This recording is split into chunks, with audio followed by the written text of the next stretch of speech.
I was trying to find stream music, but I couldn't find any in time. Good morning, guys.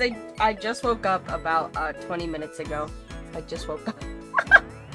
I was like, oh shit! I stream at noon today. I scheduled it at noon because normally I've been waking up really early. Oh, and I have YouTube chat on also. Get out of here.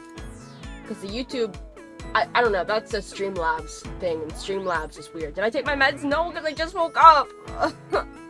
I'll put them out and I'll take them after stream because I don't like taking them on stream because it takes forever. Morning, everybody. Yeah, I slept until noon, which isn't normal for me because I'm still getting used to not having to get up at 5:30 for my internship. Even though it's been almost a month now. Thank God. I'm so happy I left that place. I'm all like congested and shit. But yeah, I was up actually doing some art for a competition I'm in IRL. I used to compete. I don't know if I've told these stories. Probably. I've mentioned that I did film festivals and everything before. I used to do like animations and art competitions and stuff like that. And this was the first time since 2020 that I've been in any kind of like art competition or anything. And it was like kind of depressing because I was going through the stuff that I was gonna submit, and a lot of it was like I was like, oh yeah, this is something recent I've done. It was from like 2021. I was like, that was 3 years ago. I feel so old. Like, I feel like I've just wasted the last 3 years because, yeah, COVID fucked everything up for me. Like, I graduated in 2021, which was 3 years ago now, which is kind of crazy, and really depressing. Because I don't feel like I'm 3 years out of high school. I don't feel like it. I feel like high school was yesterday. But I haven't been in my high school since 2020 because I was a junior when COVID hit. And then my entire senior year, half my junior year, my entire senior year was online. Then the last 3 years of college have been online. I changed my major, so now I'm gonna have to go back for 2 more years. But I'm going in person finally. I think I'm getting my shit together. Fucking finally. Graduated almost 5 years ago. Ugh. I hate being old. Being old sucks. Being an adult. But to be fair, I'm pretty sure most of the people that I went to high school with, they're also doing an extra year in school. Just because our first year of college was all online. Like, I wish they would have like required us to take like a gap year or something. Like, go work at McDonald's for a year until school's open back up. Because what happened for me was my school was online, right? And I went to art school. Going to art school online is no bueno. They ended up actually refunding me, which was good, but they could not refund me the time. Because most people that actually were in that program, because it was online and they didn't know how to teach it online, ended up like completely failing. So they ended up refunding most of us. It was very nice of them to acknowledge the situation. But it was still like, we didn't get the education that we were promised, and we didn't get, we can't get that time back. Now, I know, like, in my heart of hearts, I know it wasn't my fault that I'm, like, quote, behind, you know, that I'm going into my junior year of college, when I should be going into my senior year of college. But I'm like, I don't know. Most of my friends from high school also changed their majors or dropped out of college, and they're gonna have to, like, people, I don't know any one of my friends or anyone from high school that's graduating next year. That's crazy. I would have been graduating college next year. And I still, my entire 3 years I've been in college, I've had 2 classes in person because I went to my local community college, and like, I just really wanted some classes in person. I just really wanted them. And now I'm doing classes in person next semester. I'm so happy. And I'm so annoyed that this is how it was. I was looking very much forward to college. That was like what my entire hope in high school. I was very depressed in high school. I was like, college will be here. College is gonna be great. I'm gonna go to art school. I can draw. It's gonna be amazing. And then COVID happened and fucked everything up. And now even, like, I know most people have, like, their lives have gone back to normal, but it's been 4 years since COVID, and I'm just getting back on track, and it's, like, really annoying. I don't know. I mean, not everything. There's, like, a principle or some, like, psychological thing where it's, like, every time a bad thing happens, it's, like, there's a new opportunity that comes from it. If COVID didn't happen, and if, you know, if I was on the track where I was supposed to be, where I was going to be, in my art school, I actually went to school in Canada, I wouldn't have met my girlfriend, and I wouldn't have had, a great internship experience to add to my resume, quote-unquote great, but no, you know, no hiring team needs to know that it wasn't great. I wouldn't have a certificate because I've been lollygagging around in college until in-person classes reopen. I don't know, like, I know a lot of schools have had in-person classes open again, but it's been really hard to find them. Like, every school I go to, like, or I'll, like, apply to a school, right? I'll get into the school, and the first thing I ask pretty much is, like, how many of my classes will be in person? And they're like, oh yeah, you'll have, like, one a semester. I'm like, no. I'm not paying that much money to have all online classes. That's fucking insane.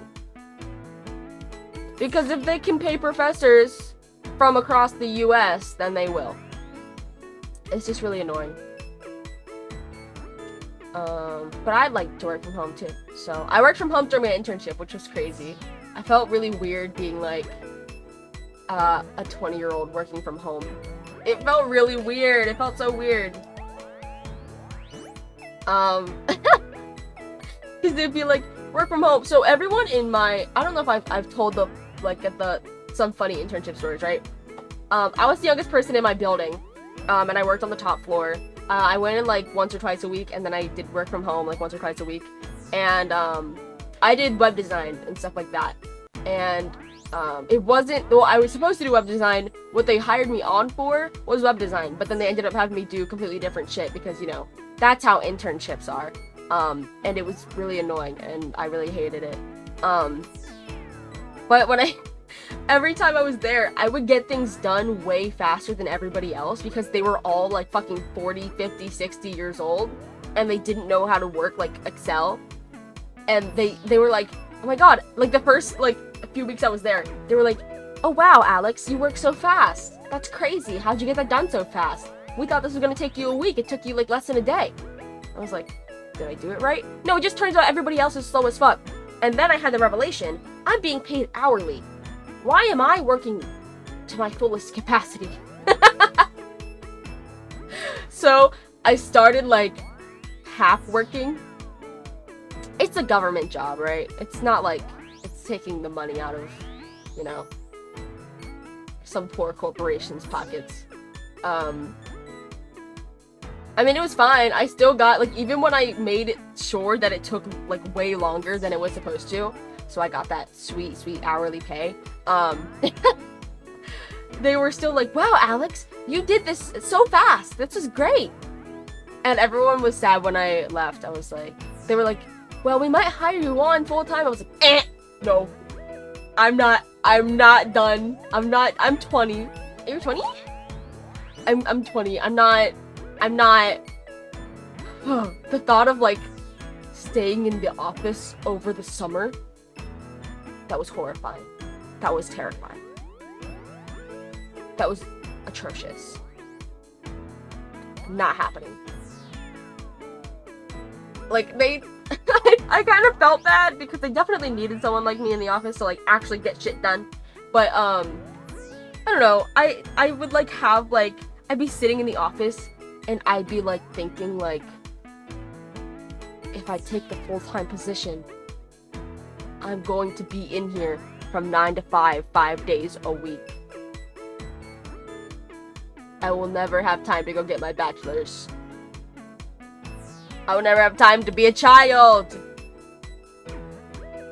So yeah, I didn't take the full-time position and I left. I was like, peace, bye. Which is probably a really dumb decision to a lot of people. I was offered it and I'm like, I'm gonna go to art school. But I don't know. I feel like if I applied again, they'd probably take me. There were some really, really, I don't want to say underqualified, but even though I was slacking because I was hourly, like, I would just get up and take a walk around the office when I finished my stuff, and people would ask me, like, oh, hey, what are you doing? I'd be like, oh, I'm just working on this thing that's not due for 3 weeks, and I actually finished it, like, in a week, so I had nothing else to do. I would just sit at my desk and watch YouTube, not even gonna lie. Which, you know, it doesn't sound like the worst thing in the world to just, like, get paid to watch YouTube, but I don't know. And it was a really far drive, too. And I hate driving. It was a really far drive. It was in, like, a really populated city. There was a lot of traffic. It was not fun. Work from home was great, though, because when my stuff was done, I literally just jiggled my mouse and watched YouTube. Or played video games. I think one time I even streamed. Wait, did I? Yeah, I did. When I was, JB. I think I did do a stream. It was funny. It wasn't the worst thing in the world, but I also was not willing to stay there full time. Which is why I left. And, I did tell this part before. My supervisor, who was amazing, by the way, like, the job itself sucked, and the stuff that they were trying to get me to do sucked because it was not what I was brought on to do. It was just, I guess they figured out I had this skill, that nobody else knew how to do, and so instead of doing what I was brought on to do, I was just, here, take all of these spreadsheets, because nobody knows how to work Excel, even though we're all in our fucking 50s, Jesus Christ. My supervisor, who was at the highest position he could have, and he was there for 30 years, made $60,000 a year before taxes. Jesus Christ. I was like, I'm not working my ass off for these people 9 to 5 every day for 30 years to make $60,000. That's not happening. That might be a very privileged thing of me to say, but I don't know. It was just not worth it for me. Even my supervisor made, like, I think 80,000. Yeah, it was a government job too. So, like, everyone was like, "Oh my god, the government! Like, you're gonna get paid so well." I got paid well for being an hourly 20-year-old intern. I got paid pretty well, but there was no room for growth, like, when it comes to money. If I was gonna be there for 30 years, I'd be expecting much more than that. Plus, my poor boss. I felt so bad when I left. He was so nice. He was like the nicest old guy ever. He would, like, come in every morning and, like, fist bump me and ask about my day and everything. It was great. My poor boss, I would email him, like, if I was sick, I'd email him at, like, 9 p.m. and be like, "Oh my god, I'm so sorry that this is so late, but I wanted to give you a little bit of notice that I won't be in the office tomorrow. I can work from home. I'm just really sick." And he would respond immediately because he would still be up working on his work laptop. Or sometimes I'd message at, like, 6 in the morning and be like, "Oh my god, yeah, the roads are, like, flooding, and the road I take to work is closed, so I'll just be working from home today." And he would still be up at 6 in the morning and be like, "Oh yeah, I'm about to head in from my way, but yeah, you can work from home today, don't worry." And I'd be like, the last thing this dude went before he went to sleep, and the first thing he did in the morning was log on to his work computer and work for $60,000. No. But yeah, that was my internship experience. It wasn't all bad. I think it was a valuable experience, and it made me realize I wanted to go back to art school. It also made me realize I wanted to continue streaming, because I kind of, like, got in this headspace last year where I was like, streaming and art, you know, they're fun, they're dreams, whatever, but I'm going to do something productive with my life. And I, like, started studying. I changed my major to study STEM, to study web design and development and whatever. Hate it so much. I make good money doing freelance work with it, but it's like, Jesus Christ, I hate it so much. I was like, oh, it's creative, it'll be similar. I don't like it. I have my certifications, so that's good. That looks good on a resume, I guess. And the internship experience. But I want to be an artist, guys. I'm gonna be a teacher. Isn't that crazy? I want to be a teacher, but I want to work in the industry one day. I want to, like, my lifelong dream. So when I went to art school and they told me that it was gonna be online, I was like, oh, it's fine. And then I went to art school, and then, like, you know, everybody ended up dropping out because online art school is the worst. For like a whole year after that, I could not watch animated movies or music videos. It was actually, I think Arcane was the thing that broke that, because Arcane was like crazy. But I would just like start bursting out in tears because like it was like I saw my dreams like crumble in front of me. I want to be a character designer. That's what I want to do. Character design, storyboard artist, like concept artist, stuff like that. I don't show my personal art here very much because I like to use it for my IRL portfolios and stuff, but that's very much like the kind of work I do IRL, and I think I could make it in the industry, especially now. Maybe not when I was in high school, my skills were not quite there. But it was like watching my dreams like literally crumble in front of my face. It was a horrible experience. I could not watch animated movies. I could not watch. I remember I got into KDA at that time. I think I watched the music videos for More and Pop Stars. I think I watched them like once because I just couldn't stand to watch them again. I was like, wow, that's really good, but I'm literally gonna cry if I keep watching them. But I watched Arcane though. Arcane was so good. I love Arcane. It's one of my favorite shows. I don't play League because I don't like League. I like League properties. I like Arcane and I like KDA. I like some of the characters too. I like the skins.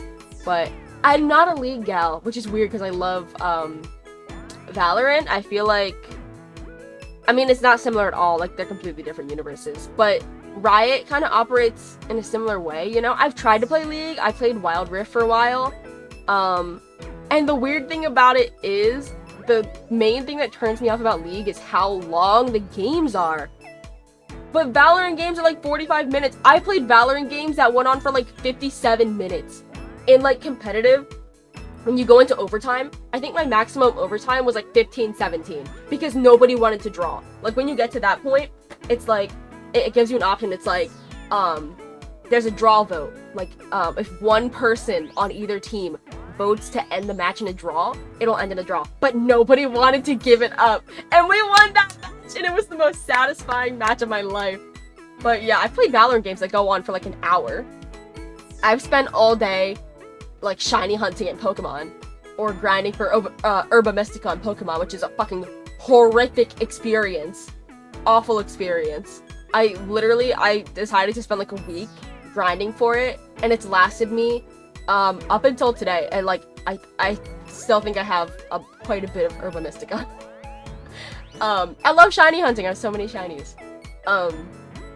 Maybe I'll show you guys my shiny box one day. I have 3 boxes full of shinies in Pokemon Scarlet. To be fair, a lot of them I just find in the middle of playing the game or shiny hunting or whatever, because I have the shiny charm, so they just pop up. I'm not even looking for them half the time. I've yet to find one in a raid, though. I want to find one in a raid really bad. I'm, like, all over the place today.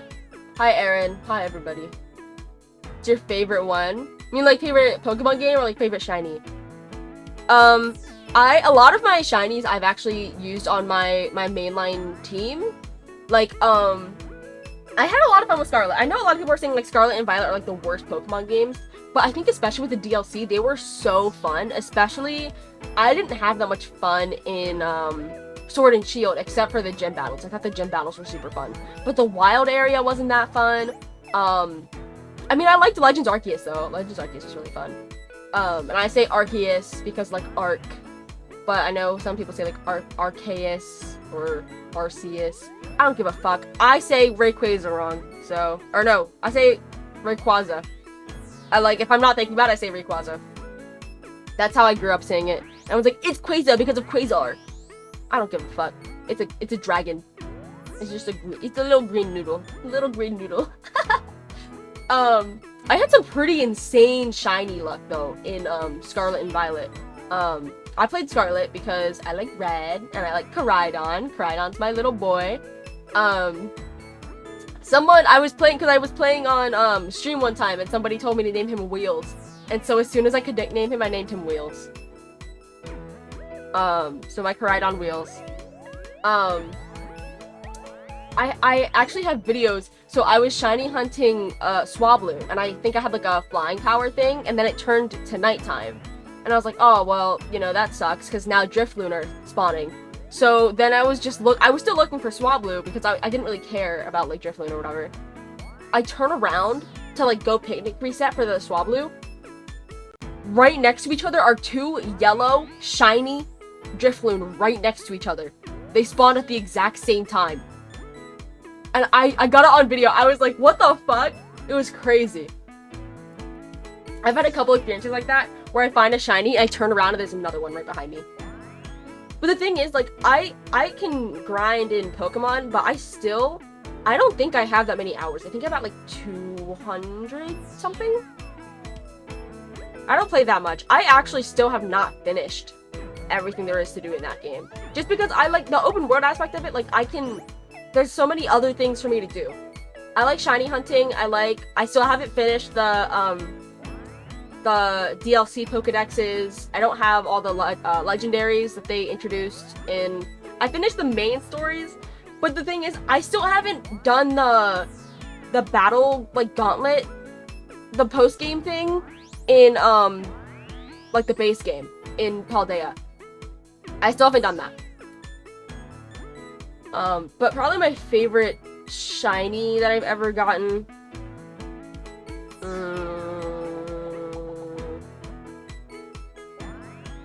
I don't know, I have so many. I did get 3 shiny Goomy one time. I don't know what led up to that. I think it was just a really lucky sandwich. Because I was shiny hunting for Paldean Wooper. Because I wanted a shiny Clodsire. Because it's purple! It's so cute. And then I found 2 Goomy. And then I wanted the whole line. So I found another one. And so I have a whole line of, like, a whole Goodra shiny family line. It was pretty cool.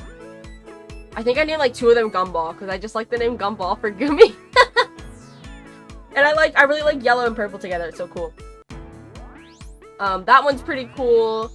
I do have 2 shiny Litwick and a shiny Chandelure that was on my Blueberry team for the Blueberry DLC, whatever the fuck it's called. Indigo Disc. Yeah, I don't have any like super rare shinies or anything though. I have a couple with like marks, but yeah, nothing like insanely rare. I did use on my main team for the entire game because I found it really early on. I found a shiny Rockruff. I named him Cloud, and okay, this one actually I think is pretty cool because he had a mark, and it was the hidden ability. It was Own Tempo. It was an Own Tempo Rockruff. Okay, that one might be my favorite then. I forgot about that because I was like, it evolved into a shiny Lycanroc Dusk. Oh, I love Lycanroc Dusk. I remember when it was like really hard to get them because like you couldn't get. I think it was like event only at some point or like egg only. I don't know. I don't know how you got it back in Gen 7 because I was like 12. But I remember when Lycanroc Dusk came out and I got one from like an event and it was so cool. I had him on my team in Alola. And so yeah, I carried this Rockruff with me and my team. It was so cool. Hidden ability. He was really strong. I love Lycanroc. But yeah. That's my Pokemon nerd rant. Oh, my favorite Pokemon game too. It's very stereotypical of me to be like, oh, my favorite Pokemon game is the first one I played, which was, I played Pokemon Y. I love Kalos. Kalos is so good. And I fully, during the Pokemon Direct, I watched it during my work, actually. During my internship, because I was in my office. I watched it, and I was fully expecting, like everybody else, I was expecting it to be, Gen 5 remakes, or like a Legends game from Gen 5 or Gen 2. Oh my god. I was like... Fletchling. I know Fletchling.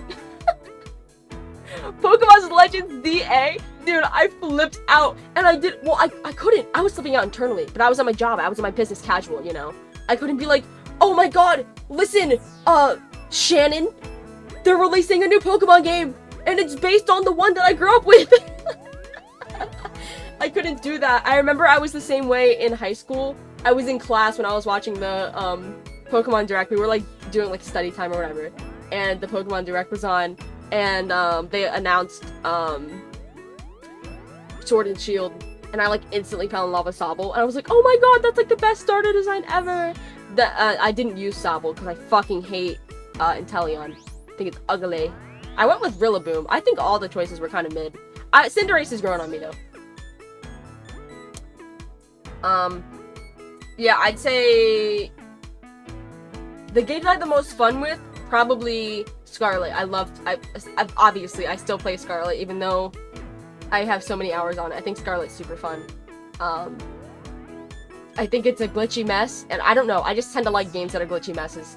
Clearly, I've played way too much Five Nights at Freddy's Security Breach. It's just charming. And then I think objectively my favorite games, like with my favorite story and like favorite everything else, probably Gen 7. I loved Ultra Sun. It was really good. I asked my parents that year for Christmas because I was like 13. I asked them, I said, yeah, Pokemon Ultra Sun or Ultra Moon, they're like the same game. They got me both. It was so funny. I think I still have my sealed copy of Ultra Moon. I'm like 99% sure I still have it somewhere. Because I was gonna sell it or like return it to GameStop or something, but I didn't. Oh my god, I have an older brother, right? And I didn't really grow up with him because he's my half-brother. You guys know those kinds of like situations where it's like, you know, your dad was messing around. I have an older half-brother, right? Who I didn't grow up with. He's like 9 years older than me, and his mom didn't want him to be around us or whatever. I met him a couple times when I was younger, but like we've gotten closer recently. I see him at the holidays and everything, and he posts like an old person on Facebook, and on Facebook he posted like, kids these days will never know the joy of staying up to get their game at GameStop. Okay. True, I never went to GameStop at midnight to get a game, but I did beg my parents to go first thing in the morning to GameStop because I was in like middle school and they were not gonna take me to GameStop at midnight. And I remember going to GameStop and going to Toys R Us and getting like the event Pokemon things. I remember I got an event Pokemon code at fucking McDonald's one time. That was sick. I remember one time I didn't even know about the Marshadow event, and like now you can't even get Marshadow anymore. And I went to GameStop, and I remember I saw like the poster for like the Marshadow event. I was like, oh, that's a really cute Pokemon. I want it. And I was with my aunt, and I'm never with my aunt. Like my family lives in like different states. Like me and my siblings are like the black sheep where we like live like states away from the rest of my family, so we never get to see them. I was visiting my aunt for like a week. And we were just happened to be at GameStop. And they had Marshadow. I was like, oh! I need him! The Oras remakes? Oh, yeah. Oras is good. Oras is good. I feel so bad. My little brother wanted to get into Pokemon games, right? He's 17. Oh, that's a whole other story. My little brother is into collecting, he says retro games. He collects DS's! He grew up with the DS! That's not retro! But yeah, he wanted to get into Pokemon games, and, I know he's kind of similar to me when it comes to, like, taste in games, and I very much prefer 3D games to 2D games. I know a lot of people might be like, oh! I'm a huge fan of Legend of Zelda. I have a Zelda tattoo. It's my favorite franchise. I love Zelda games. But I don't like the 2D ones at all, and I know I'm not alone in that. I know a lot of people love Zelda games, but they only like the 3D ones. I've played the 2D games. I played Minish Cap, I think, and I tried to play a little bit of like Link to the Past. I played like Between Worlds when I was when it came out. They're okay. I just think they're nowhere near the brilliance, the masterpieces of the some of the 3D games. I won't say all of them. Some of the 3D games. Played a ton of Oracles of Season. I wanted to play those because they're out on the Virtual Console on the Switch. There's so many Virtual Console Switch games I want to play, and I keep forgetting them. I keep forgetting I pay like $50 a year for them, and I'm like, I need to go through and play all the Virtual Console games that I've never gotten the chance to play because I didn't have a Game Boy growing up. But then every time a new game comes out, I'm like, ooh, me, I want to spend money. I'm like shaking every time I go to Target or something. Because I don't really go to GameStop anymore. GameStop has fallen off. I have like a local game store I really like, but I don't go there because every time I go there, I end up spending way too much money. Because they have like, they import like gaming things from Japan. I have like a Majora's Mask replica that was like from Japan. It's so cool. It like lights up. It's amazing. And they import a lot of things from Japan that you can get like, you can't get in the US yet. Like, it's kind of hard to find in the US. And they have like a shit ton of video games. They have like the release parties at midnight for them and everything. That's my favorite game store. It's super local. I love it. And it smells good. They light candles in there. Like, what a revolutionary technique. I've never thought of that. GameStop fucking sucks. I have no reason to go to GameStop anymore. But I go to Target all the time because I'm just a girl. And Target it's a girl's place, you know. I go to Target all the time. Every time I go to Target, they have that beautiful Princess Peach Showtime display. And I love Princess Peach. And I'm like, I need it. I need it. I need it. Oh, my fucking headphones just turned off because it's been idle because I'm not listening to music or anything. I'm like, I need it so bad. But I'm not gonna spend $60 on it because I'm unemployed right now. And I mean, it wouldn't be an issue. I have like savings and I have like freelance stuff coming in, but I'm saving up for a vacation. Which is also probably stupid, but whatever. I'm buying my plane ticket soon. I'm excited. Ever since I got my P up and running, I haven't been inside a GameStop. That's my thing. A lot of people, like, my friends IRL, they're like, oh my god, Alex, why don't you have a PS5? Or why don't you have a Xbox? And I'm like, why would I need one? I have a PC. Every single thing I can play on Xbox or PlayStation, except for like the 5 exclusive games on each, I can easily play on my PC. PC or Switch. I feel like I'm just gonna be PC and Nintendo for my whole life. Because the only, the Switch is good because Nintendo games don't come out on the PC. Everything else, like most mainline games that come out on the PlayStation and the Xbox, I can just play on my PC.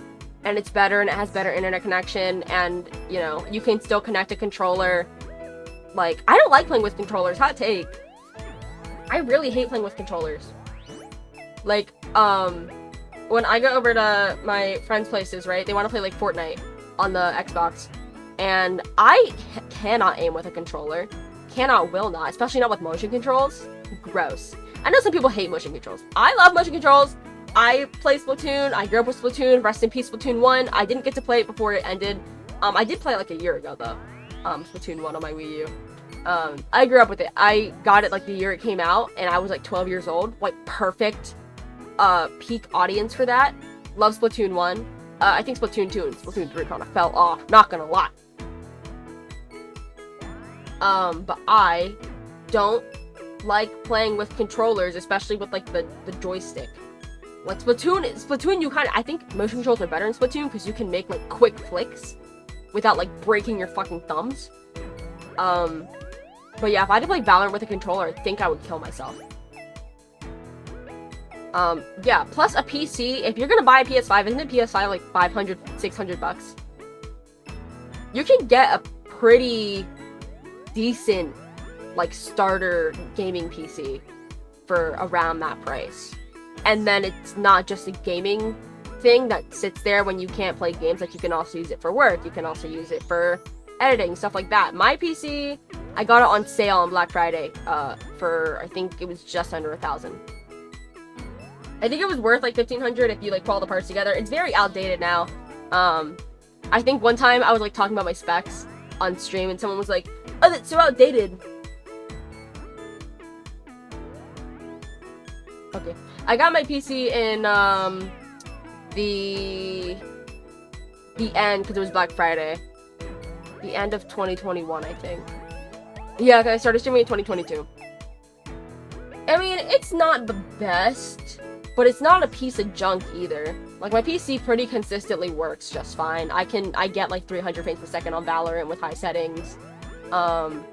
It's pretty good.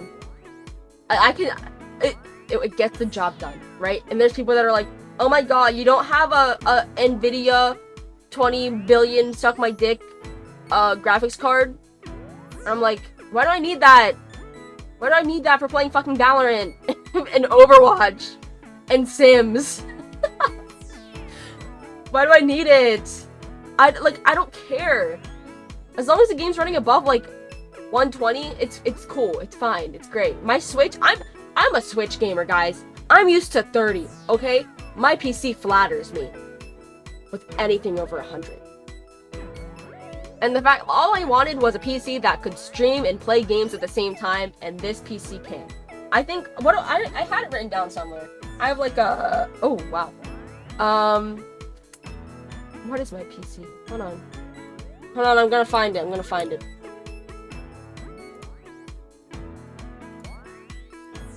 Okay, I have, oh, this is what I like about my PC. I have a Ryzen processor, and then I also have,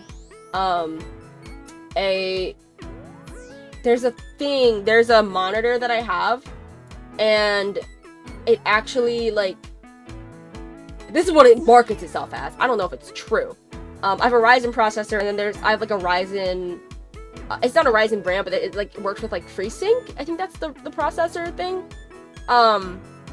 Where it can, like, automatically adjust the refresh rate of the monitor based on, like, the stuff that's going on, in the game or whatever. That's what it said. I don't know if it's true. I have a Ryzen 5 3600 6-core processor. I don't know if that's good. I still have Windows 10 because I refuse to upgrade to Windows 11. Refuse. Hate it.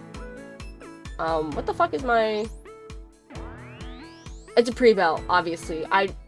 I cannot get over the, elitism of people that are like, oh my god, just build your own PC. It's cheaper, and it takes so much less... No. Shut the fuck up. I am not spending, you know, $1,000 on the parts to build a PC. And then, like, fuck something up. They're so, like, delicate, right?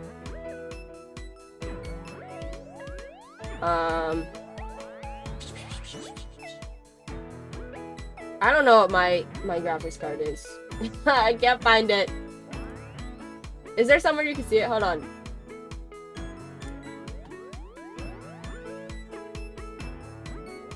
Oh, my graphics texture. Hold on. Where to find graphics card info. Okay, I will look it up for you guys. It's not the best. I've gotten roasted for it before. It's fine. It still gets updates. It's not like the fucking worst thing in the world.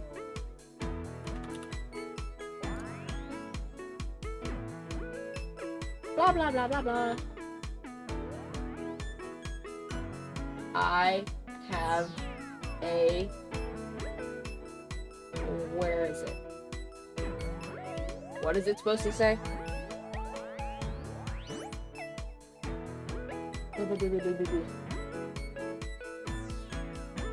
Oh, I have NVIDIA GeForce RTX 2060. I don't think it's the worst thing in the world, guys. I think it's fine. It does its job. Okay? And that's all I can ask of it. I don't know anything about PCs. Plug it in. Can I play Valorant on it? Yes. Okay, then it's fine. Can I play Valorant and stream at the same time? Yes. Then it's great. The only bad thing about my PC that I wish maybe I invested a little bit more in was it only has 500 gigabyte SSD. I always have to delete and re-download games. If I ever tear it apart and, you know, if I ever stumble across a bit of monies, maybe I'll look into upgrading the SSD or something, because that, you know, you can upgrade that stuff, right? I've got 16 gigabytes of RAM. It does the job.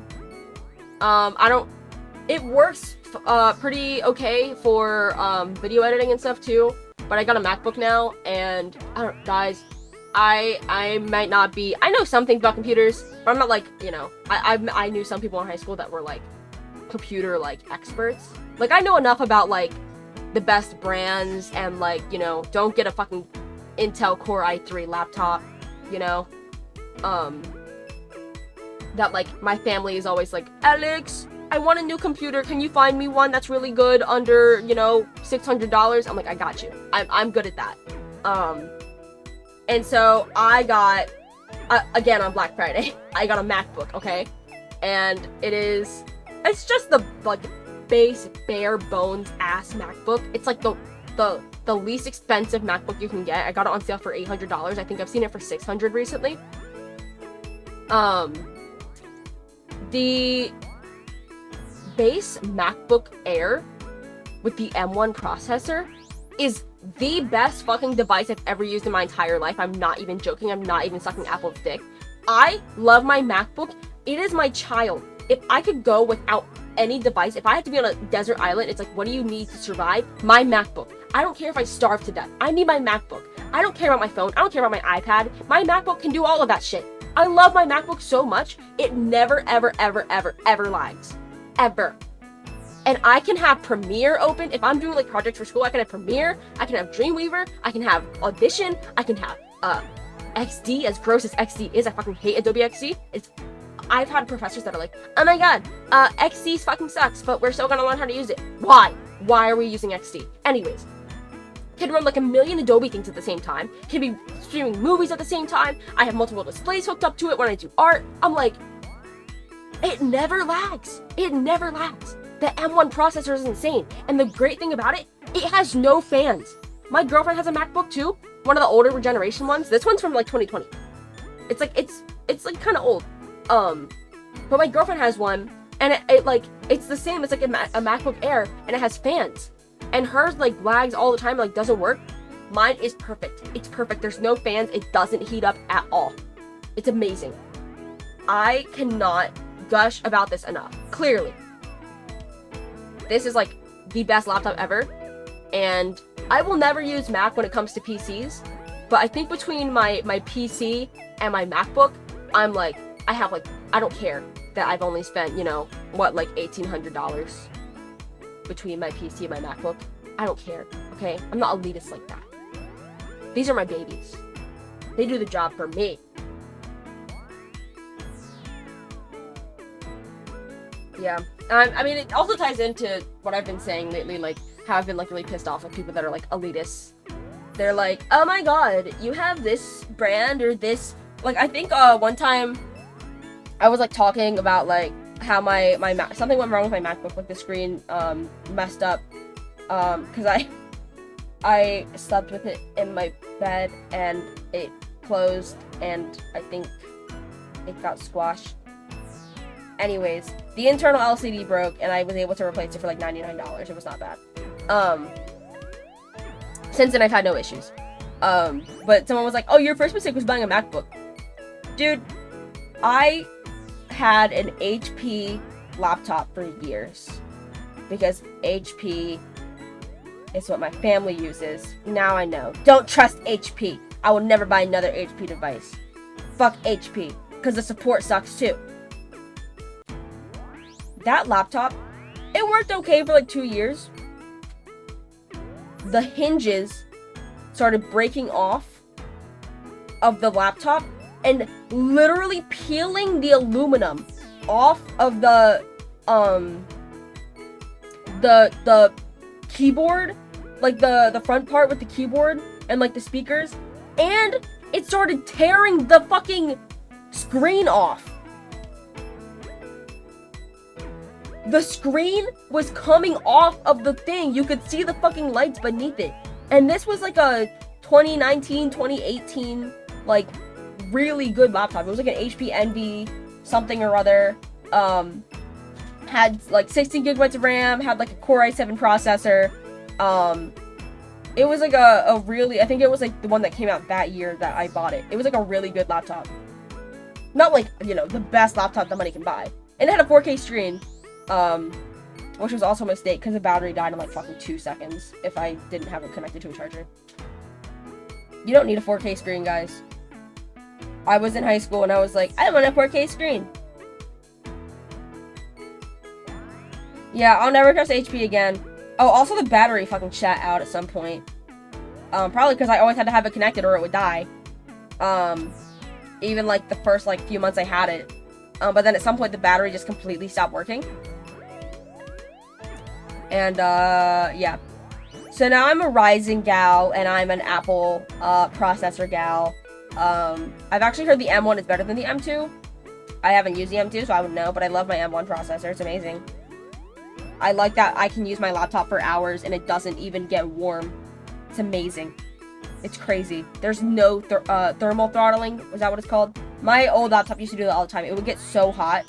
Like, I would just be editing a video, right? And it would just get so hot, and I'd be like, you would touch it, and you'd be like, youch!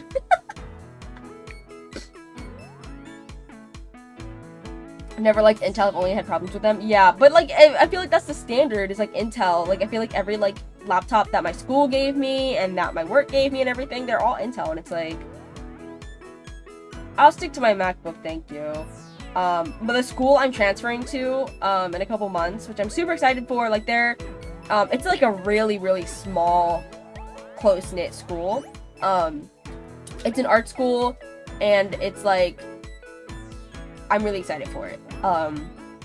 They've been amazing so far. Like, I talk with my advisor there, and, like, she's been, like, super helpful. It's, like, the best college experience I've had before I've gone to a college ever. The only thing I'm scared about is they're saying that I need to buy a new computer, a new MacBook, and I'm like, what are you going to do if I just don't do that? They're telling me to buy a MacBook Pro with, like, an M2 processor and all this, like, crazy shit that's, like, $1,500 or whatever. I'm like, my MacBook right now works perfectly fine for everything. I've made animations on this laptop. I've run After Effects on this laptop.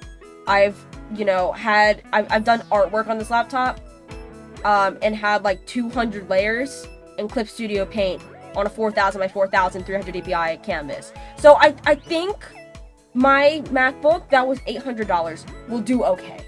What are you going to do if I don't buy a new laptop? They're not gonna kick me out.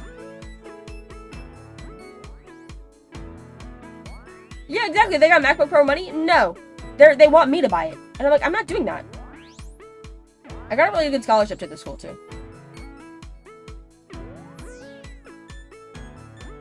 I feel like most art schools are pretty small and, like, close-knit. But I feel like since my college experience has been so bad. It's been so bad. But I love school, and I'm not ready to give up on school, which is why another reason I didn't accept the full-time position when they offered it to me at my internship. Also because that just wasn't what I wanted to do with my life. But I love school so much, and I really hope that this next place I'm going is like the right place because I'm gonna be a junior. Oh god, I hate online school. I'm doing so bad in online school, I'm not even gonna lie. I was gonna take classes over the summer, and then I was like, it's different if it's like calling and you have to be on the call and you can talk to the professor. Then my classes right now, my professors are all in like different time zones, and it's all like self-guided, and it's like every Monday have like this assignment in, and it's like really, I hate it. I can't keep up with it. A lot of it is like, watch this video and then submit, like turn in a screenshot that you watched this video. I'm like, if I was actually paying for this, I'd be pissed, because I'm not paying for it because I have GI Bill stuff. Thanks, Dad. If I was paying for it, I'd be pissed. I'm gonna be paying for art school, obviously. Art school is very expensive. GI Bill will help, but not that much.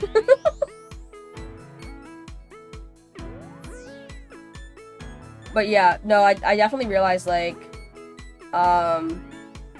if I'm not gonna be making any money in a government position, doing stuff in STEM, then what's the difference if I'm not making money as an artist and being happy? I would much rather work 9 to 5 at a job where I'm doing art, even if I'm just like drawing rocks and like props all day, which I like don't like doing.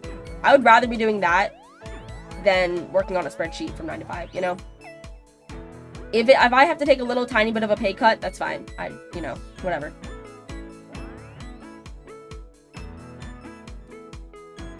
There was like a report I saw. It was like, oh, Gen Z would much rather take up to a 20% pay cut than work a 40-hour work week. It's like, whoa, that's crazy.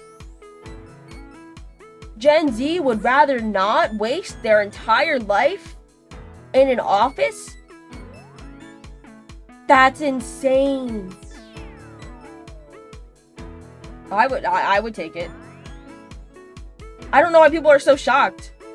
It's like, so you really genuinely have enjoyed your life. I talked about it on stream the other day, right? Like, wait, oops, I just knocked something over. Waking up at 7:30 or whatever. If you work waking up at like 7, waking up at like 6, getting ready for work, maybe getting your kids ready for school, driving in traffic to your job, working in an office for 8 hours, and then driving home in traffic again, and then getting home at like 6, 7 p.m. The day's already over, having to cook dinner for your kids, and then go to bed and start everything over. And then on the weekends, you're so tired you can't even do anything, and your kids hate you.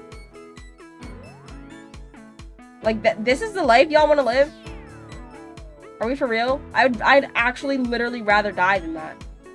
When I realized, like, when I had that, like, I feel like everybody has that, like, existential crisis when they realize, like, I was in school, right? I was in, like, middle school or high school, and I realized, after I graduate college, for the rest of my life, I will be literally working until I'm, like, 60 years old.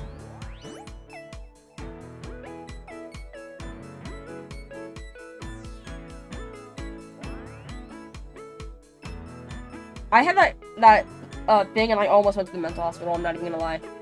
I was like, life is not worth living, if I'm gonna be so honest.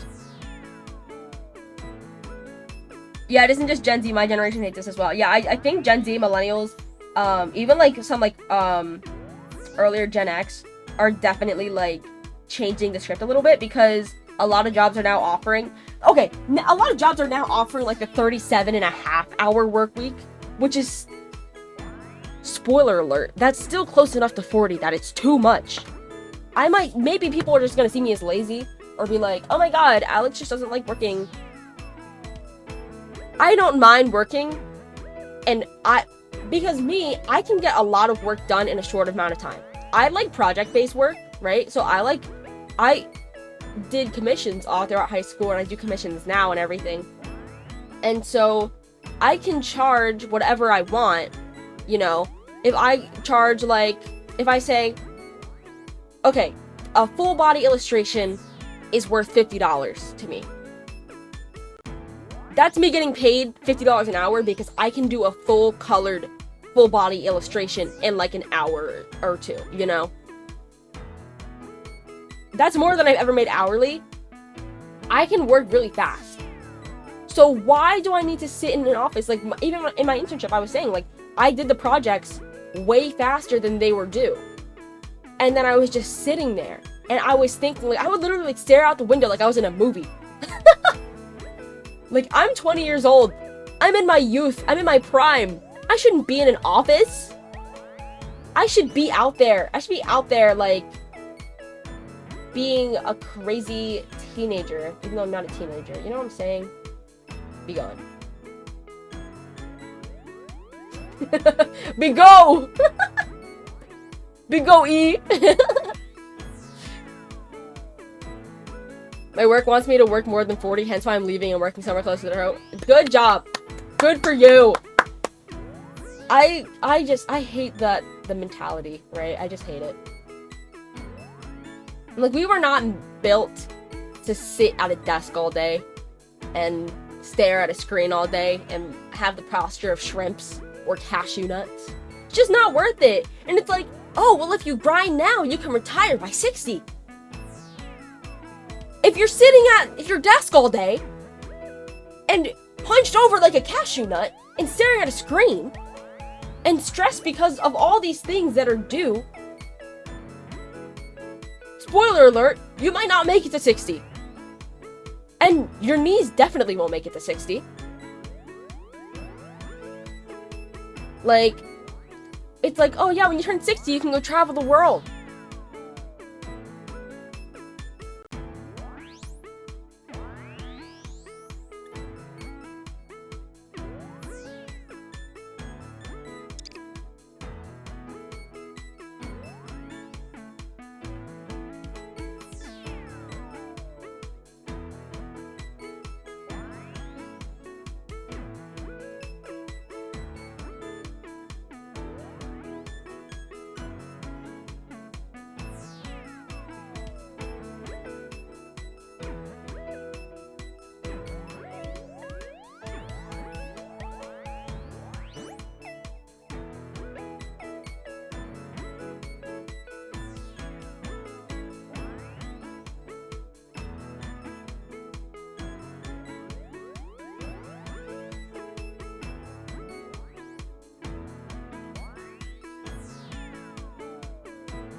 Okay, am I good now? We good? I think we're good.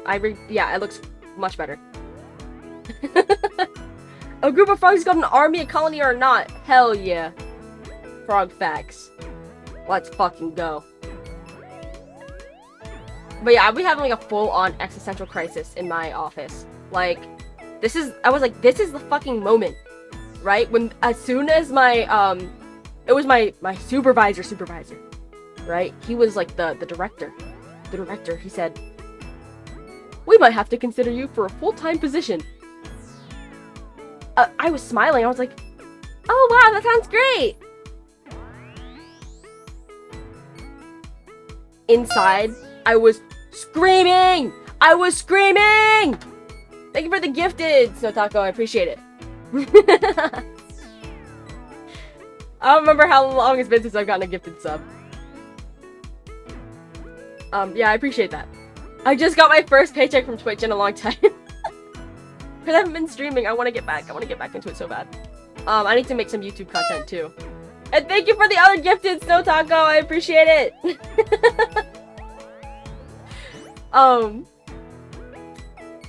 But yeah, my director, when he offered me that, I literally, you know that audio on TikTok where it's like, ah! So like it's a bunch of screaming, and then they go, all the time, I'm grateful all the time. That's what I was thinking at the time. You know, that dinosaur emote's so cute. I need more emotes. I'm looking for emote artists.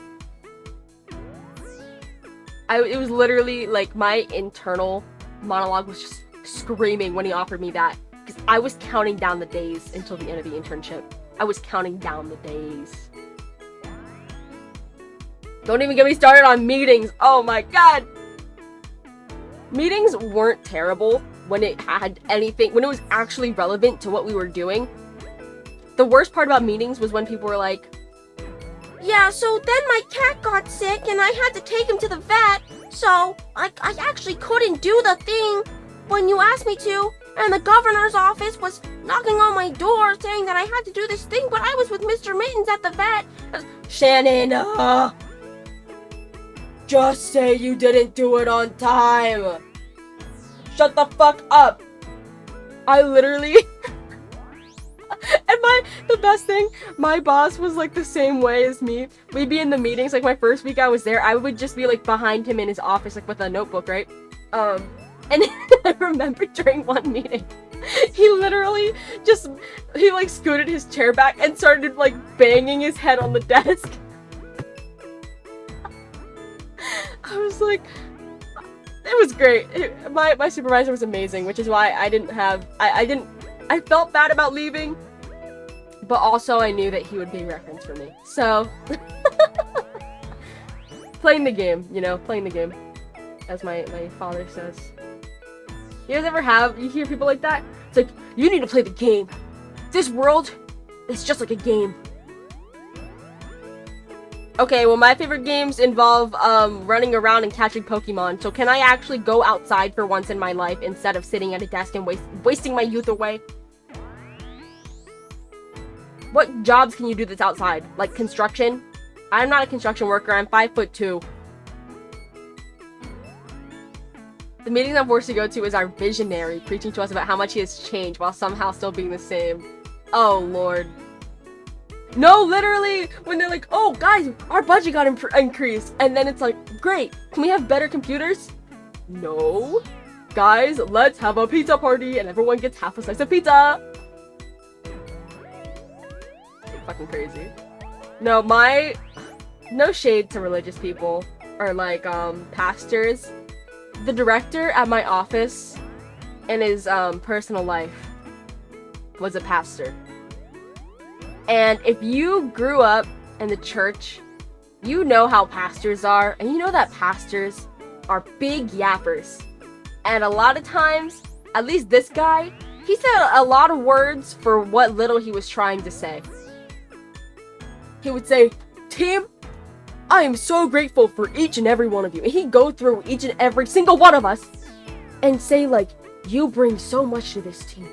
I'm so grateful to have you. On the surface, it seems really cool. Like, you know, the first week I was there, I was like, oh, look, he appreciates his employees. And then I was like, Jesus fucking Christ. This meeting was supposed to be an hour and it's been 2.5. No wonder nothing gets done. Yeah, pastors are just yappers designated by God.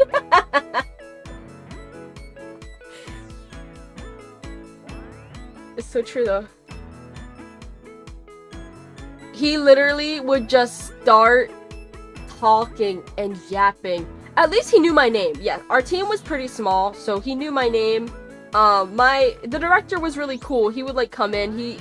I'm gay, right? So I wear Doc Martens. I love Doc Martens. They're my favorite brand of shoe, alright? Even if they cause immense pain to my feet. They're very stylish. And I didn't have formal shoes. I was not about to show up wearing like heels. Like little fucking intern kitten heels. I was not about to wear those. But I have Doc Martens that are like business casual enough if I was wearing them under pants. They just look like loafers or something. And he was like, the first day I was there, he was like, are those Doc Martens? I love Doc Martens. I was like, cool. But he would always compliment them, and he always forgot that I wore them. So he would say the same thing every time he saw me. Oh, also, one of the times, my last like weeks I was there, I think it was like right before I turned in my 2 weeks, he was like, or my boss was telling me, he was like, yeah, he's gonna start taking attendance at the office. Mind you, this was like a half remote position, so as long as I was in the office like once or twice a week, it was fine. And he was like, yeah, he was wondering where you were today. I was like, I'm sick. If you want me to be in the office, tell me what days to be in the office. God damn. I did get very lazy towards the end of it, though. They were like, as soon as I turned on my 2 weeks, I think I showed up to work like twice, like in the office. But I did a lot of the work though. I wanted to make it super easy, because the project we were doing is very big, and it was something given to us by the governor, and yeah, there's not much else I could say about it, obviously, but it was a very big project, and it was pretty much my project, because nobody else had time to work on it but me, and nobody else knew how to do anything except for me. And so I literally wrote up a whole Word document explaining every single thing that had been done so far, explaining all of my contacts, like listing all of my contacts, listing all. I didn't have to do this, guys. I was an intern, all right? I listed all of my contacts. I provided screenshots of the like key conversations, and I did like step by step what the next steps are. I had meetings with the people that organized this thing that we were doing, and said, okay, how do I make this transition easier for the rest of the team, because they don't know what the fuck they're doing, because they're all in their fucking 50s. I'm about to give my 2 weeks. They'll only get maybe a week out of me. I understand the concept of a 2 weeks notice if you have a good relationship with your boss and everything, like give them 2 weeks to find somebody else. But realistically, are they gonna find somebody else in 2 weeks unless you work at McDonald's? It took them, I remember I was there for 5 months. It took them 3 months from interviewing somebody to actually them showing up in my office. It took them forever. Hello, Psych. Psycho.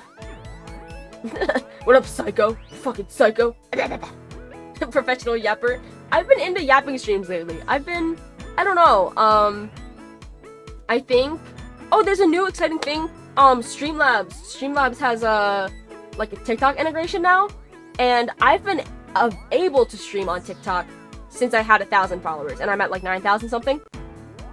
But I haven't had the opportunity to stream because I'm a VTuber and I don't have a stream key. Apparently they give out stream keys, but you have to do like a stream with your phone or something, and it would literally be a black screen.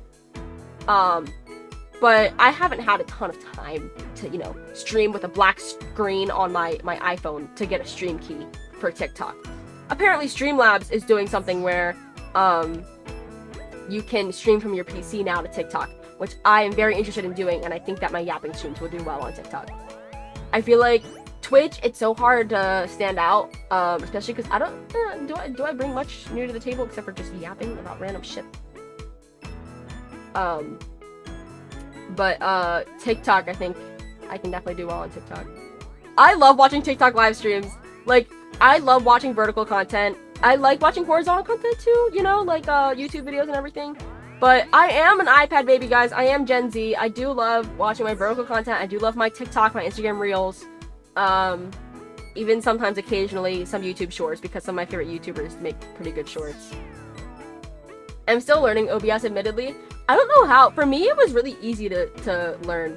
It's really not, I feel like once you use it, I think experience is the best. Because I went for a while without even knowing what studio mode was.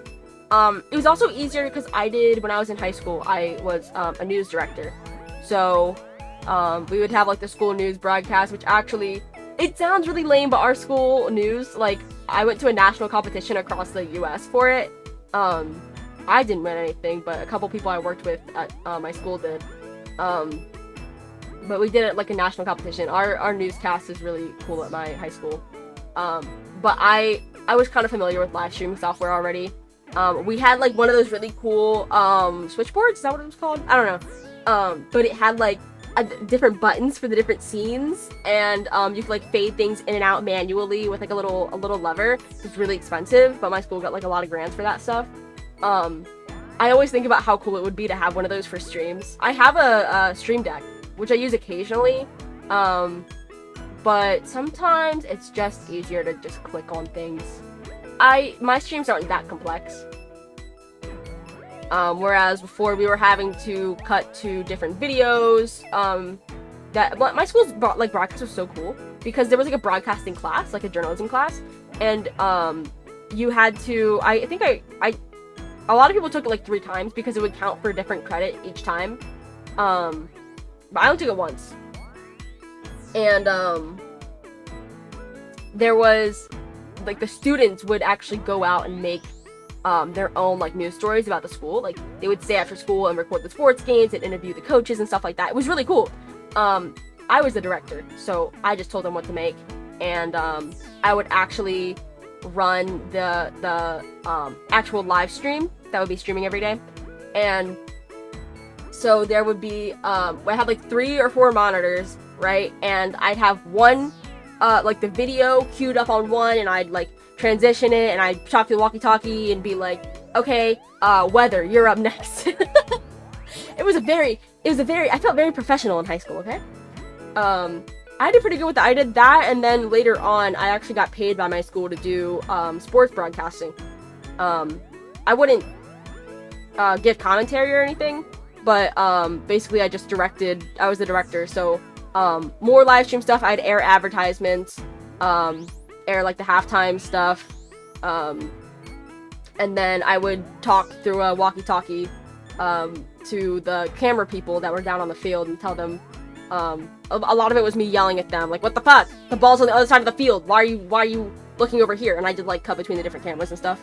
I was really good at that. I had a really good time doing that. I feel like if I liked sports, it would be really cool for me to be like some kind of like sports broadcaster. But you guys know there's a major now for like esports management? Isn't that crazy? I think it's a minor actually. But the school I'm going to, there's a couple schools, like I think that most schools that I've gone to or applied to, because I've gone to like fucking 3 or 4 schools now, they offer like an esports management minor. I'm like, what the fuck is that?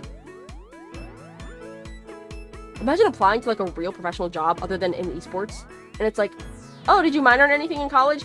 Esports management. I'm sorry. Maybe I just don't get it. I'm playing esports next year, but it's like, wow. Even saying esports makes me be like, want to crawl into my skin and be like, esports? Esports? I know a lot goes into it. I watched VCT this year. You and esports? I know, but my school is so small that it doesn't even matter. I can just join the team. I think I'll be fine. I think, other than my aim in Valorant, guys, I have my thing about Valorant, cause that's the game I'd be playing, is Valorant or Overwatch. I'm actually pretty decent at Overwatch. I just don't play it that much. But like I think if I put in the work in Overwatch, I could actually get pretty far. Cause I play support, guys. It's not that complicated to play support or tank. I think playing DPS and being like really good at Overwatch is impressive.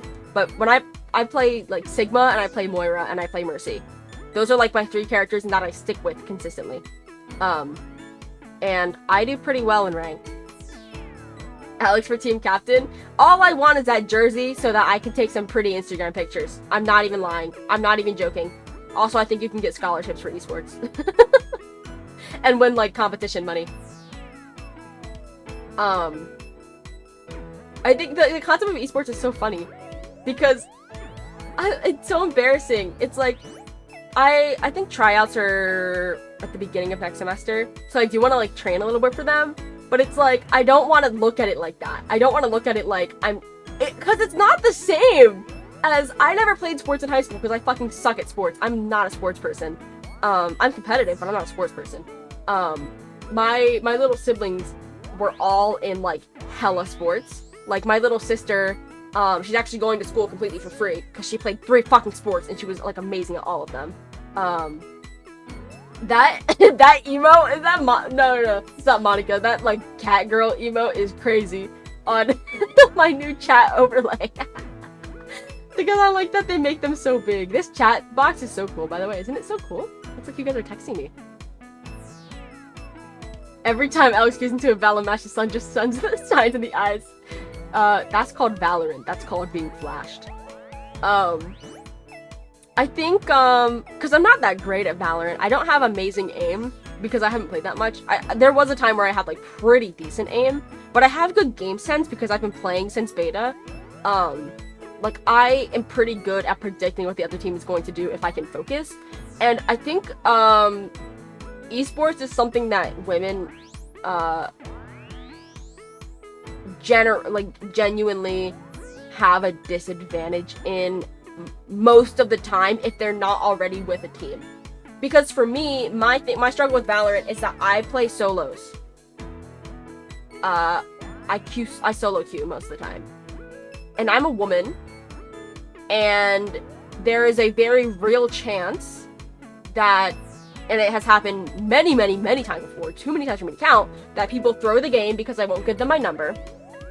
People, people love throwing the game, people love, there's so many factors that goes into it, and it gets to the point where you don't want to give comms. And I play Sentinel, so I need to give comms. I play Cypher, and I play Killjoy, and I play Sage, so I need to give comms.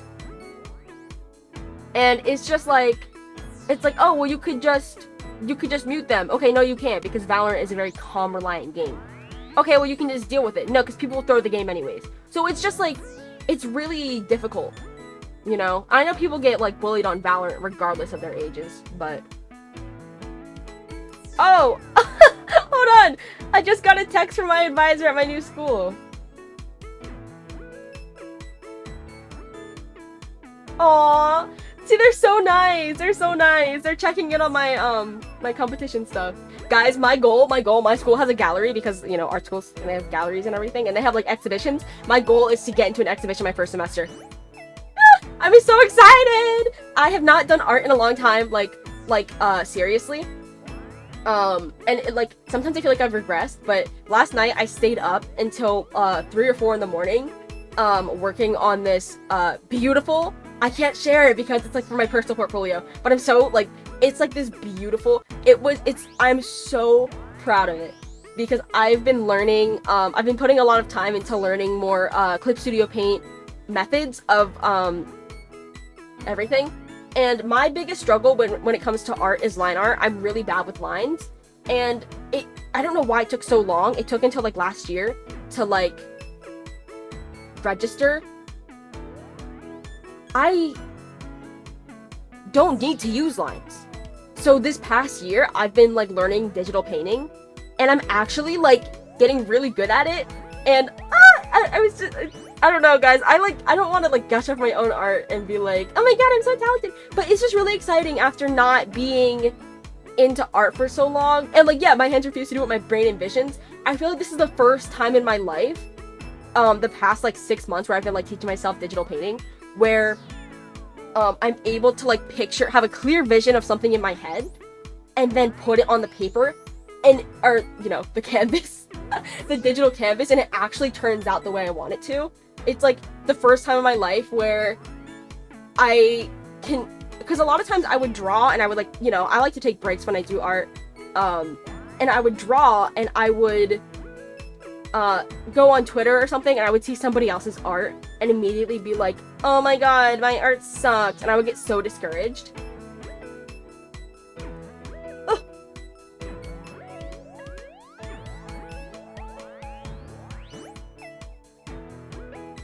But I don't know, it's really nice getting back into something you're passionate for, because art is my everything, and it's kind of weird that I don't share that much on here, but art is genuinely everything to me. I feel like streaming and VTubing is an art in its own way, but I do like to keep this somewhat separate from my personal life, because, I said some crazy things on stream, guys. If I'm trying to be a teacher, they can't know about this. But I've never known in my life not being an artist, or not being known as oh, Alex is an artist. Yeah, that's Alex. She does art, right?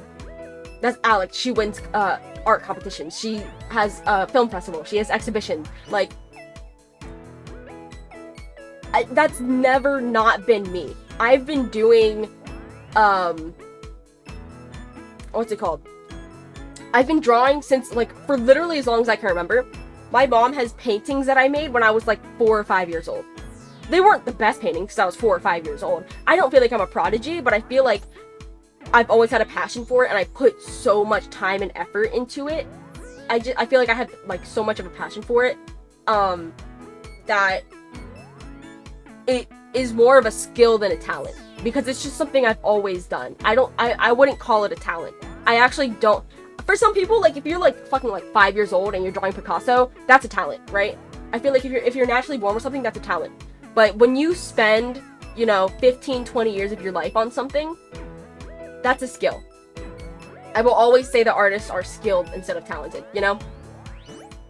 And it's like, I've never not had that in my life, but my experience going to art school during COVID and literally dropping out of my dream art school that I prepared a portfolio for an entire year.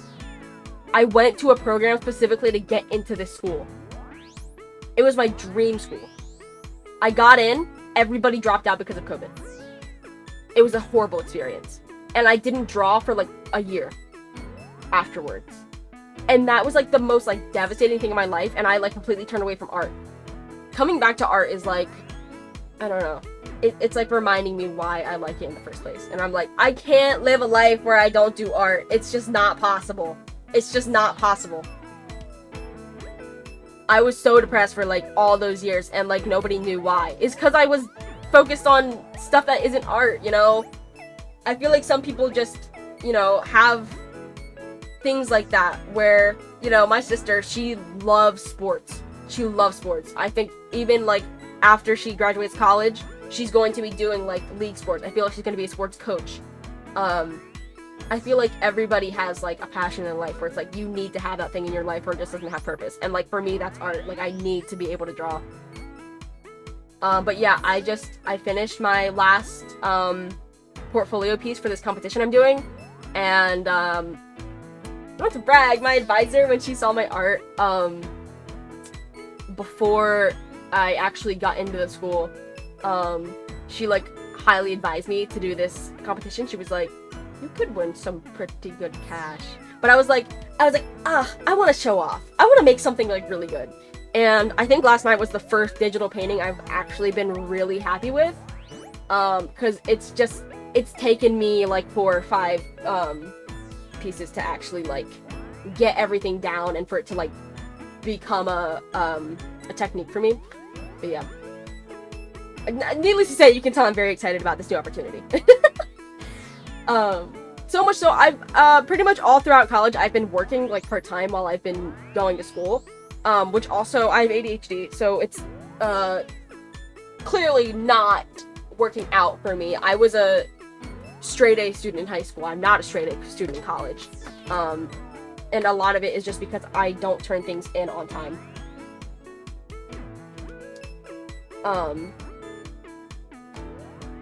But I'm like fully committing to this art school. I'm like fully committing. I'm like, I don't care if I have no money to spend. I don't care if I have to take out student loans. I'm going to put everything I have into this art school because they have so many opportunities, and I feel like I deserve it after the last 3 or 4 years of COVID literally taking away my entire future. I feel like I deserve to spend these 2 years giving everything to this passion and giving everything to this school. I love school, I love academia, I love art, and I feel like I deserve it after what I've been through the past 2 years. 4 years, it feels like 2 years. I went to a game art school years ago. Failing that class was so disheartening for me. I haven't drawn since. That's how it was for me too. Like I actually, the reason why me and pretty much everybody else in my program at the time failed, like dropped out, was because we were all failing these art classes because the things they were teaching us, they don't translate over a screen. When you do drawing from observation, you can't do it through a screen. You can't do life drawing through a screen, and the professors and the people at the school realized that all of us were going to fail this semester because our art was just not at the caliber that it should have been for that point in the semester. And the professors were like, why the fuck are these people not picking up these concepts? Because it was online.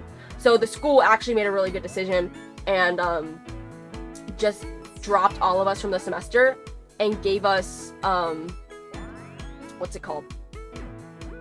Gave us refunds for that semester. Not the student loans, Alex, no. If it's anything, I should only have to take out about 10K of student loans for the next 2 years. Which is still a lot of money, but it's a lot less than a lot of other people. I have GI Bill stuff and I have scholarships. So you should be fine, right? Should be fine. Only 10K. For an art school, that's crazy though. For an art school, that's crazy. Because for most art schools are like, do you guys know how much CalArts costs? When I was in high school, I wish they would have taught us about how much school costs when I was in high school, because CalArts was like one of my dream schools in high school.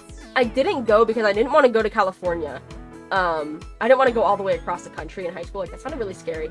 And CalArts is, hold on.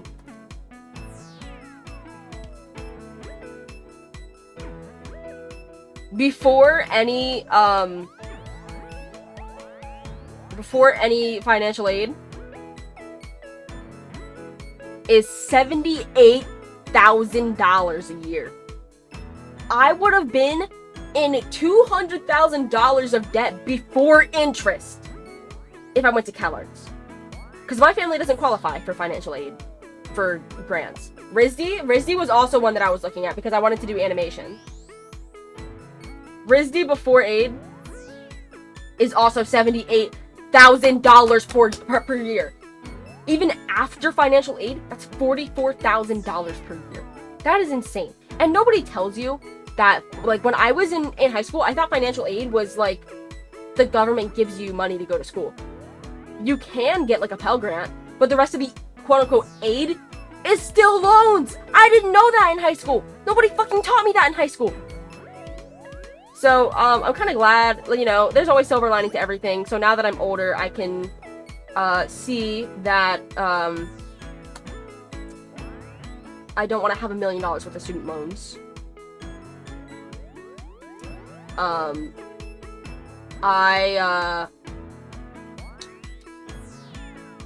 am I saying? Right now, my parents actually paid for my first year of college, which I'm very, very appreciative for. My current school has been covered by the GI Bill, and my next school is mostly covered by GI Bill, and I have scholarships. So I think that getting an education for $10,000 is terrible. In America! in the US, you know?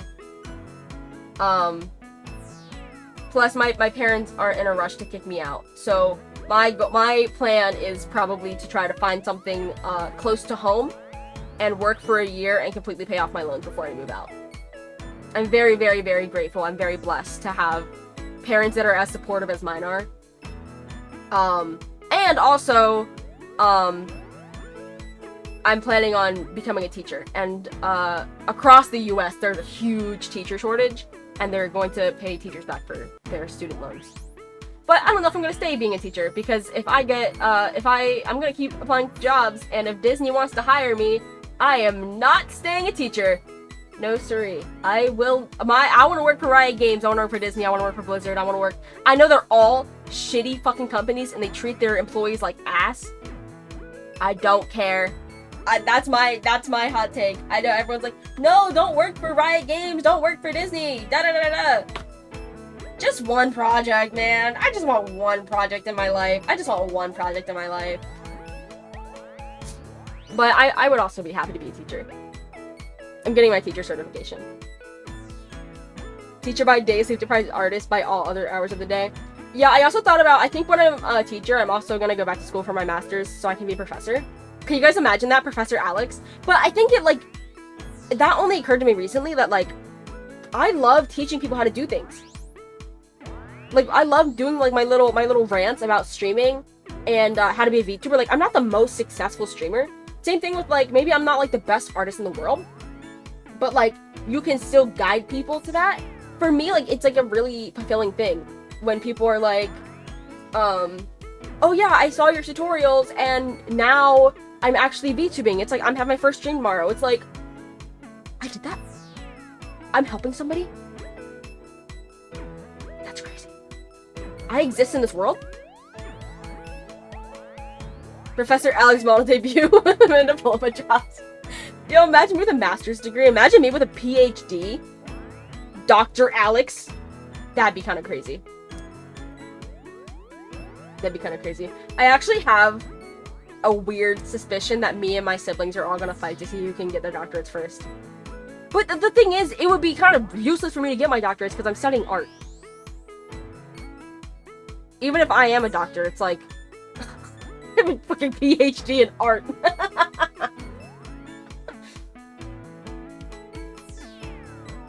Hi, my name is Dr. Illustration. Is there a doctor on board? Yeah, I'm a doctor. I went to art school. But, yeah, there's a ton of things I can do, and that I would like to do, but, yeah. First time in a while, the future looks a little bit bright. Was trying to get into game art design, it was 78k for me. Good thing you don't have loans anymore, though. Yeah, good thing you don't have loans anymore. I think student loans are so predatory. Instead of puncturing the chest with the tool, you do it with a pencil. It's like, I got this, doctor. I used X-Acto knives in my 3D design class. A scalpel. I got a box cutter and a hot glue gun. I hate 3D design. Especially we had to do 3D design from home. It was awful. Like, they sent us a box of, like, the art supplies we needed. And we had to do 3D design class from home. It was so bad. My room is so tiny. And I was, like, on the floor with, like, everything spaced out, getting, like, hot glue all over the floor. We had to, like, do, like, these stupid cardboard things. I hated it. I got horrible grade in that class because I just didn't turn in half the assignments. My professor was like, Alex, you need to do the assignments. And I was like, fuck you. That was, like, my rebellious phase. Where I was like, no, this is bullshit. I don't know what I'm doing. Maybe I should get some music on. I'm like, I can't hear the BGM, but the BGM is burned permanently into my brain. And why I don't use it very often is because I don't like how repetitive it is. I don't like watching VTubers that use the same, like, BGM every time. It's like, I don't know, maybe that's just me.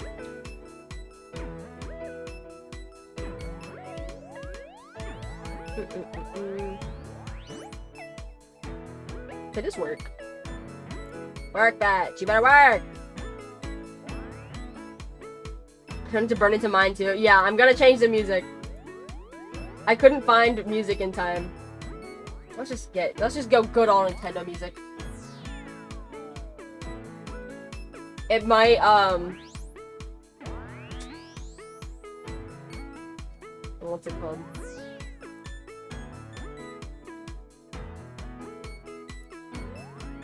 Okay, there we go.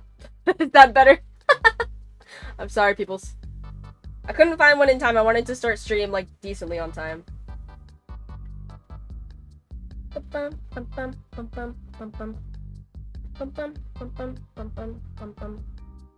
I should probably message my advisor back. She was asking about why I didn't submit my stuff for the competition yet, because it's, like, due, like, tomorrow.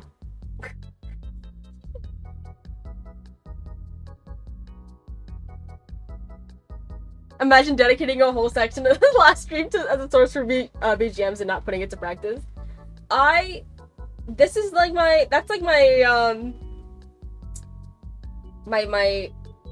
one of my biggest things with streaming is I like to use different music, but a lot of it's copyrighted, and I'm usually a big stickler for copyright.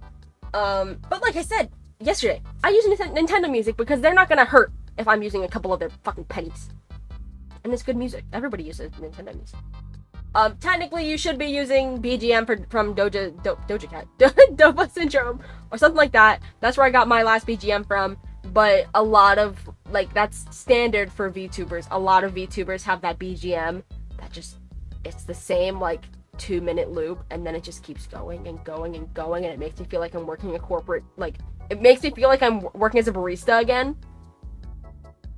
And it's like, dance for me, dance for me, dance for me, oh. I never see anything when I dance with you before. I fucking hate Dance Monkey. I fucking hate Dance Monkey. I could make an entire video about what an atrocious song Dance Monkey is. Every time it comes on, oh my god, don't even get me started. I only got $300 from that 7K loan. You should sue. You should sue them. I fucking hate Dance Monkey. Listen, the JoJo Siwa song, I don't know if you guys have seen it. So if you don't know who JoJo Siwa is a child star who was on Dance Moms, and later had a Nickelodeon show, and she did like a YouTube stuff, and she went on that whole big, like, she went on a bunch of tours and everything. She used to be known for, she was like the little girl that had like the big old fucking side bow in her hair or whatever. That's JoJo Siwa, if you don't know who she is. JoJo is a little bit older than me. I think she's 21, or a couple months older than me, so maybe like 20. JoJo's my age. JoJo has decided that she's going to be an adult, and she is going to, she's decided she's rebranding. Yes, JoJo is older than me. Hold on, let me see. JoJo Siwa age. JoJo's 20 years old. She was born in May 19th. She was born the same year, though. I was born later than that. I turned 21 later this year. JoJo's name is Joelle Joni. That's gross. That's disgusting.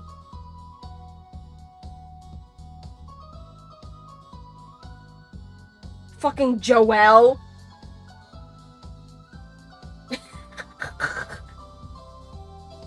JoJo is older than me. One of your students will discover your weakness for that song and will derail your lectures every time without fail. My art teacher that I had in school, she would always play music and she would take requests. I will not do that. I will play my own music. There will be no requests. Because people always requested the most cringe music ever. They request like Ed Sheeran. I'm so sorry. I know everybody loves Ed Sheeran, but I don't like Ed Sheeran either. I don't like his voice. I don't like how he looks. I know he's been through a lot. I don't like him. I don't like Ed Sheeran. Anyways, JoJo Siwa, if you don't know, she's my age, and she's decided she's going to rebrand and be an adult, even though she can't drink alcohol yet. And she has made a new song called Karma's a Bitch. And I like how I'm saying JoJo is not an adult. She's not even old enough to freaking drink yet. And I'm like younger than her. And me and my friends, we did we watched her music video, and we did Drink Every Time You Cringe. My drink was done by the end of that 4-minute video. Yeah, it was not good. It was not good. I don't know if you guys have seen it. Hold on, let me pull up a picture of what she thinks adults look like. What is this new YouTube layout? This looks like shit. JoJo Siwa Karma. I don't know if you guys have heard it. I'm not gonna play it on stream because I don't want JoJo to come for me. But, let me find a picture of what her outfit that she's saying is very adult is. And let me get one thing clear. Make adult stuff. You don't need to be sexual or anything. I think Taylor Swift is definitely adult, but she doesn't, show that much skin or anything. Can I show this on OBS? Is this, a valid file type?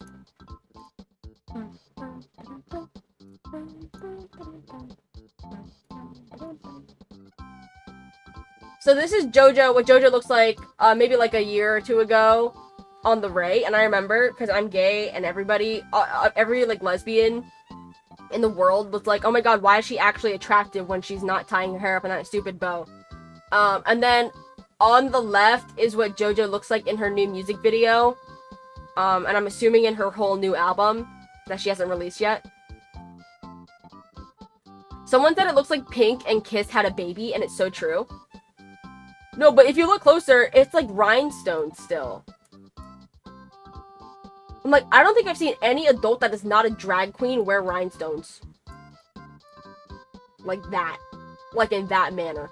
What is that fucking, like, beard thing? What is that? It's JoJo. And the song, it wasn't technically stolen because she bought the rights to it. It's a really bad song. It's very early 2010s. I think it was written in, like, 2012. By Miley Cyrus's producers. And then Miley Cyrus didn't want it because it's a fucking shitty-ass song. And then, somebody else, Britt Smith, I think is the name, she, had it as an unreleased song, and there's actually a music video from 2012 with it. And then JoJo bought the rights to it recently, even though it's a song from like 10 years ago, and made a whole music video. And she made it worse because she can't sing and she can't dance, and the choreography is really bad. Look it up on TikTok. I don't think I can show it because I don't want JoJo coming for me. JoJo, this is a truce. We're both gay, alright? We can just chill, okay? Who's Miley? I only watch Hannah Montana. No, it's crazy because JoJo Siwa dated Miley Cyrus's, like, little sister or something. I'm an adult now. No, you're a goddamn cyber psycho in Cyberpunk 2077. Take that shit off. Dude, if I was JoJo, I would keep that bow on. I would keep that bow on. You guys know the market of children? You know how profitable that is? I mean, JoJo already lives in a mansion and has, like, her own studio and has her own Tesla wrapped in her face. I'm not even joking. It has a JoJo Siwa wrap with just her face all over it. Not even kidding. But, I mean, if it works, if marketing to the children works, why would you change? I guess when you're an adult, it's kind of hard to. Because, like, Blippi, wasn't Blippi, like, a thing? Because I had a friend whose niece is obsessed with Blippi, so every time I go out with her niece, she would, like, start talking about Blippi or whatever. Didn't Blippi do, like, porn or something? Or is there, like, a video of him shitting on the internet or something? I don't know. There was, like, some weird video. I don't know the full Blippi lore.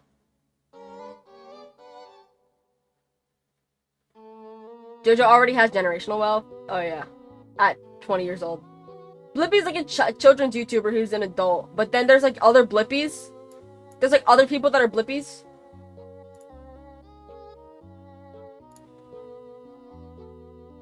I don't know. I don't know the Blippi lore. But yeah, I would imagine it is hard to do that. That's why I don't make children's content. I thought about it before, like, but I don't think it's too hard to assume why me making children's content would be bad. I don't think I would do very well making children's content.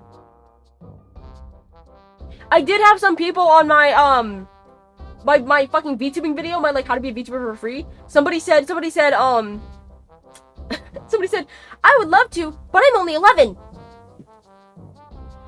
It's past your bedtime. I thought about it because I wanted to do, like, art tutorials for little kids. And I think I can do the, hello friends, welcome back to Alex's Art Corner. You know, like, shit like that. But in today's age of ADHD children, I would have to be successful, I'd have to do, like, this is how to draw Skibidi Toilet, you know? Cocomelon is awful. My niece and nephew, thank God, like, I know Paw Patrol isn't great either, but Paw Patrol's at least better than Cocomelon. They like, Paw Patrol and they like Bluey. And I like Bluey. I think Bluey's good. And, what am I saying?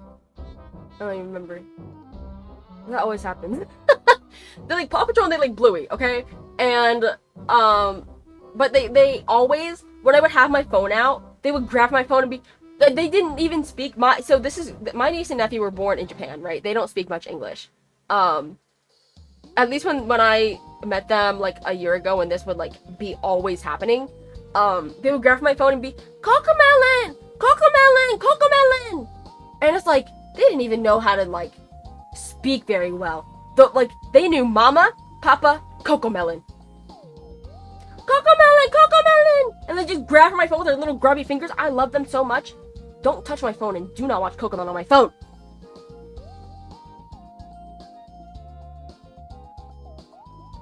Children, today we're drawing... oh.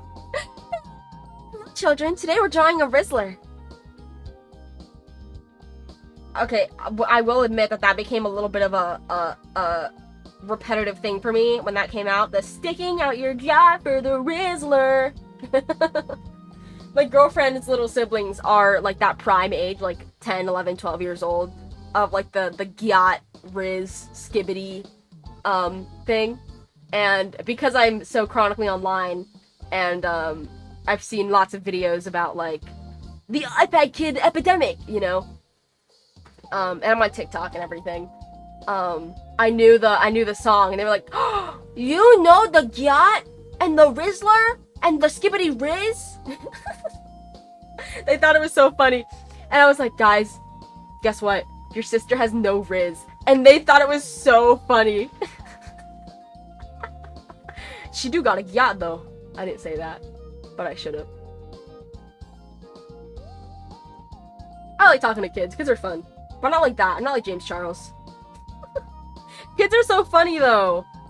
Because when I was that age, I was just as annoying. Because when I was like in middle school, I was like the prime, you know, like the stick your hand out and go, boy, with an I. Ew, gross. That's banned in my chat. If you say boy in my chat with an I, you will be timed out. And if you would test it, I will fucking time you out right now. I'm not even kidding.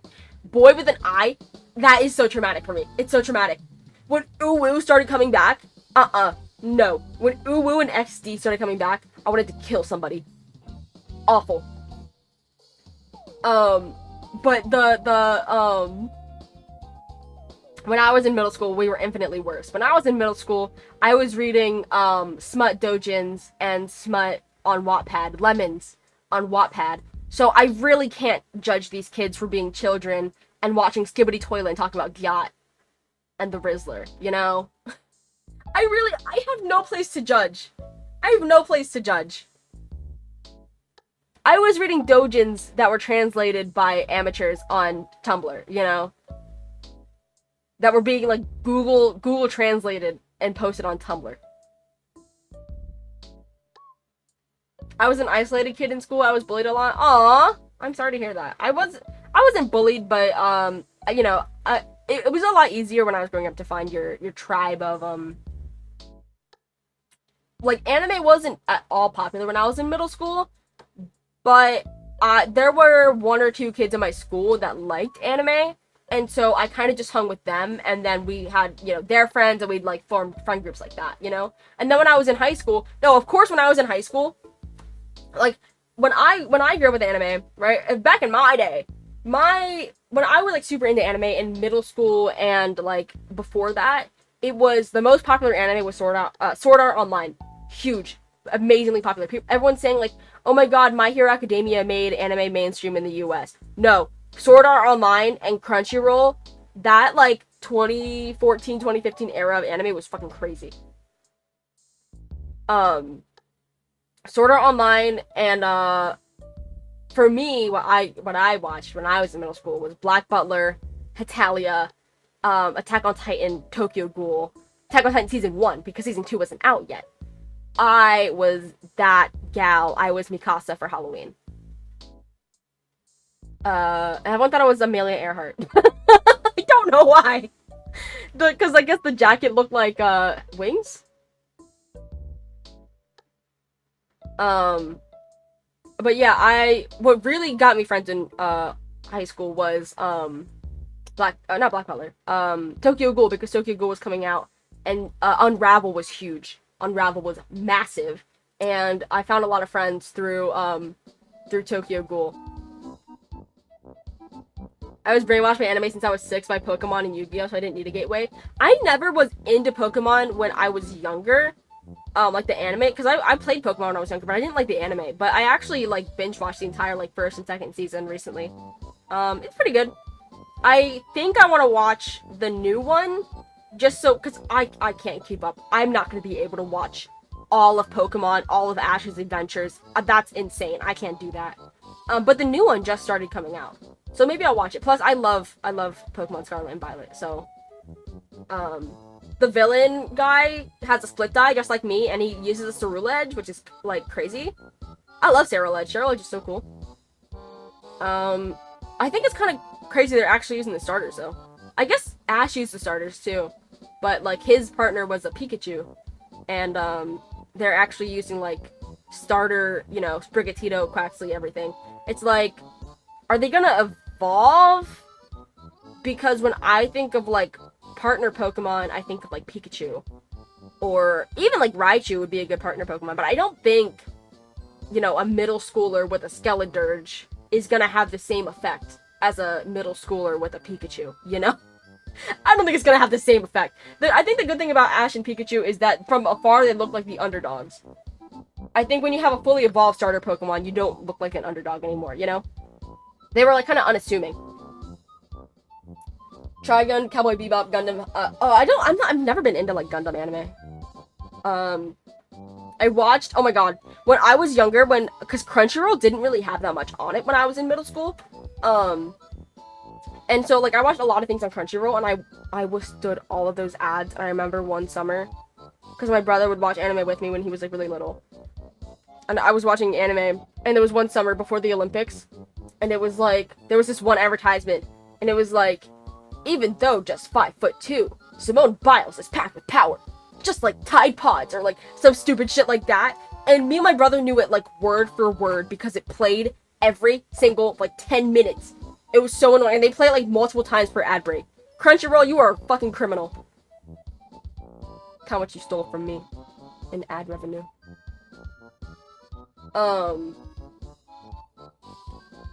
Yeah, my anime phase was definitely like 2015, 2016. Black Butler season 4 comes out tomorrow. Alright? I'm so excited for that, actually. Black Butler's really weird, because the timeline in the anime is fucking weird as fuck, and is not linear at all. It just kind of bounces around, because at the end of the first season, something happens, and then the second season is not canon or something. But then all the rest of the seasons are just like, and the movies just take place in the middle of the first season. It's kind of weird. I want to read the manga for Black Butler, because I've heard it's way better than the anime, like, really good. And it's still going on. It's been out since, like, 2006. Like, holy shit. I want to read it. But the box sets are so expensive. I'm like, I want to read manga, but the box sets are so expensive, and I feel bad pirating them. But do I feel that bad? No. I wish manga were cheaper like they are in Japan. Like, aren't they, like, way cheaper in Japan than they are here? Because that's, like, where they're made or whatever. And then here, I guess here it's, like, kind of normal for them to charge up the ass for books. Like, buying a new book, I have so many books. Let me just grab a book real quick and look at the price of it.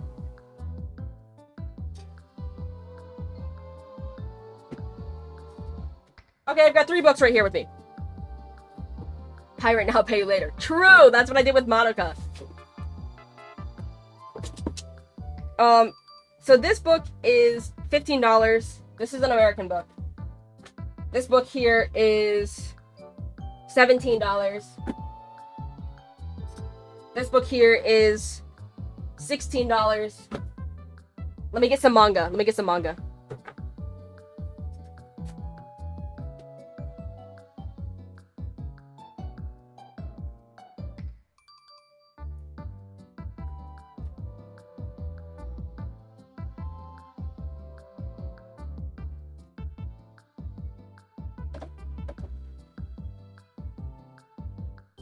Okay. For comparison, I have 2 manga and a graphic novel. This graphic novel is $19.99. This manga, Death Note, oh, this is only $15, and it's volume 3 and 4. That's not bad. But online, it's free. Plus, I've already seen all of Death Note, like the anime, so. And then this one was $24, but this is like the huge Madoka one. But it is, yeah, I would assume, I'm like pretty sure they're only like a couple bucks in Japan versus like $15 here. Because it adds up if you want the full collection. Buying a box set here, like Tokyo Ghoul has like multiple box sets because it's so long. I think it has like 2 or 3. And each one is like 150 bucks. I'm like, no. Yeah, I like manga, but I feel like I read really fast. The last manga I bought, I think, was I bought the next part of The Promised Neverland because I finished season 1 of the anime. I love season 1 of the anime, and I've seen it like 3 or 4 times. But I refuse to watch season 2 because everyone says season 2 is not canon and it's not good. I don't mind if things aren't canon. Like, I think Black Butler season 2 is not canon, but I still think it's decent. It's fucking crazy. If you guys ever watch Black Butler, first of all, be prepared. There are some really fucking weird, disgusting parts in there, that I don't condone or approve, but the rest of it's pretty good. I feel like a lot of anime from that time with the fan service was just really fucking weird. But the, Black Butler 2 was a fucking journey. I feel like it's very much a 2010 anime. And the plot is just so fucking weird. It's like 12-year-olds like dueling and like fucking stabbing each other through the fucking chest and shit. It's crazy. Oh, I also have, for comparison, I have the, don't get mad at me, guys. I did buy a hardcover Overwatch lore book.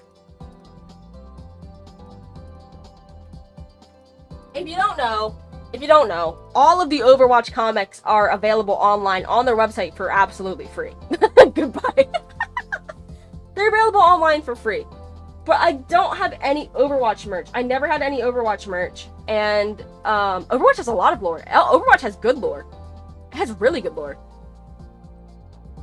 Overwatch actually has like really good lore. They're doing the new season actually. And look, every time I try to get away from Overwatch, they do something to fucking pull me back in. Because now, so there's the Overwatch is like an organization, and then there's Talon, which is like an evil organization. Ooh, scary. That broke off from Overwatch, because Overwatch was corrupt. And then they, the new season, the battle pass, the skins and everything, they're swapping them. So Mercy, everyone knows Mercy. Even if you don't play Overwatch, you know Mercy. Mercy's like the angel, the healer. She's like the goody in Overwatch, right? She has a mythic skin that's like Talon Mercy, where she's like evil. Oh my god.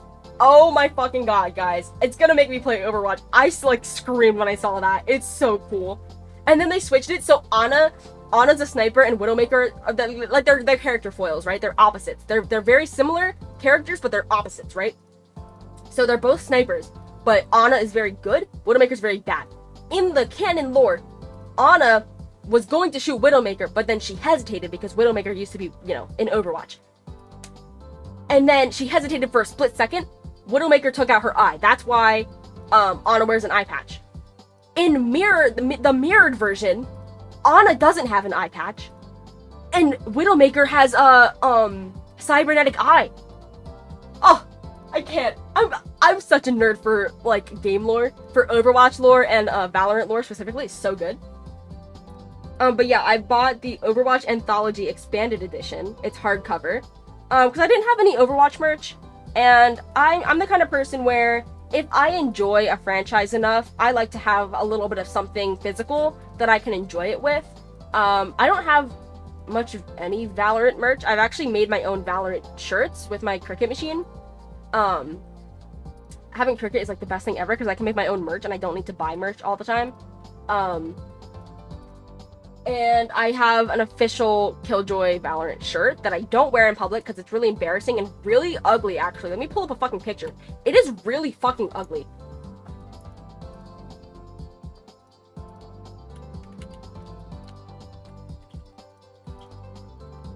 But I bought it because it's Killjoy, and of course I have to buy it because I fucking love Killjoy. Duh.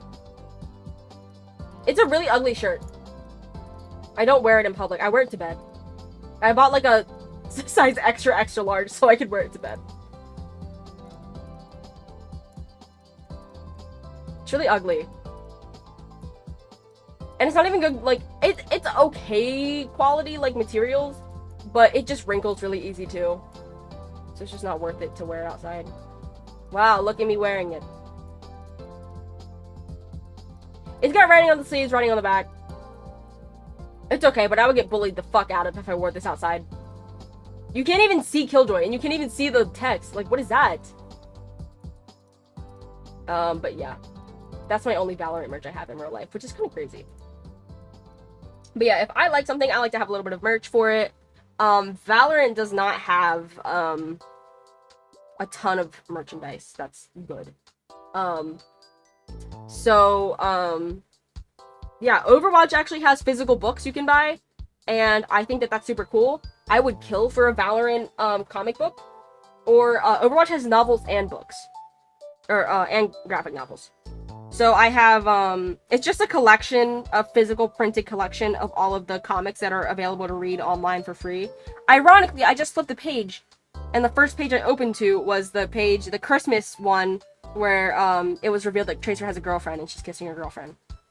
So cute. But yeah, Overwatch lore is very good.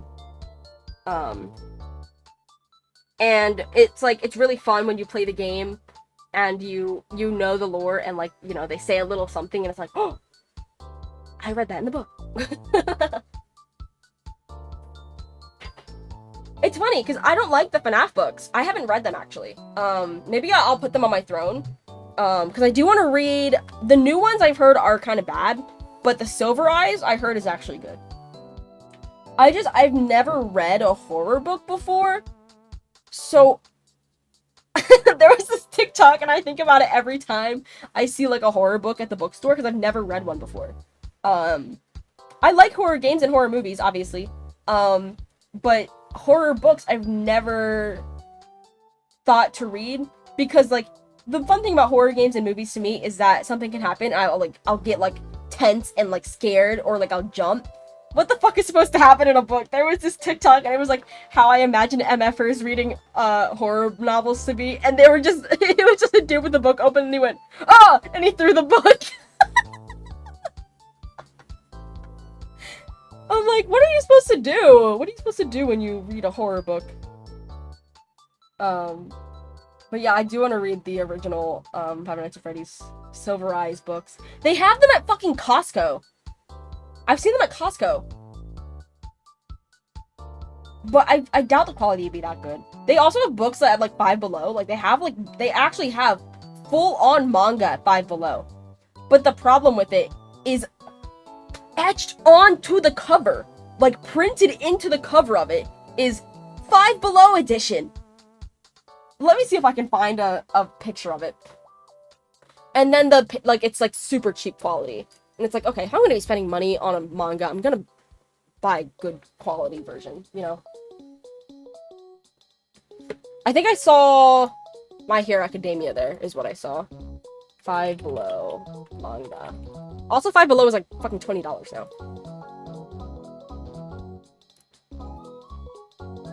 Oh yeah, they had Attack on Titan. Hold on, let me show you guys this.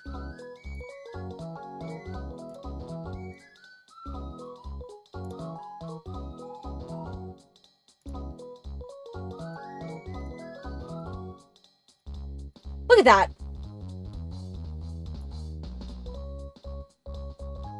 Like, really? If they didn't have the Five Below exclusive on it, then I feel like a lot of people would be okay with the lesser quality, just to have some manga that's a little bit more affordable, instead of having to pirate it. Because having a physical copy is better, right? Everyone loves to be able to hold it and read it. But, like, really? It's like on, like, you can't take it off. It's not a sticker or anything. It's crazy. I watched Attack on Titan, like, the first season as it was coming out because it was super popular when I was in middle school. I think I watched the first, like, half of the second season, and then I just stopped watching because I was in middle school. I don't think I understood it fully. I still have not watched it. I think I watched the first episode recently, and I was just really bored. Is it worth catching up with? Is it worth watching? Aren't they on, like, Attack on Titan, the final season, part 2, part 3, part 5, part 9? Like, bro, just keep making more seasons at that point. Like, really? Everyone's gonna watch it regardless if it's the final season. I don't know. There's a couple other anime I'm curious about that I haven't watched. I've kind of been keeping up with, like, little things recently. Like, I watched Migi and Dali is, like, the last anime that I watched as it came out. Naturally, I'm gonna watch, Black Butler. Duh. Gonna watch Black Butler Season 4, obviously. But mostly I've just been rewatching old anime that I used to watch, when I was younger. Because I can appreciate them more. I need to get caught up on Tokyo Ghoul, because I never finished it. There's a lot of things that I just never finished, like they made new seasons and I never got to finish them. I've mostly just been doing that recently, because I've been getting back into anime.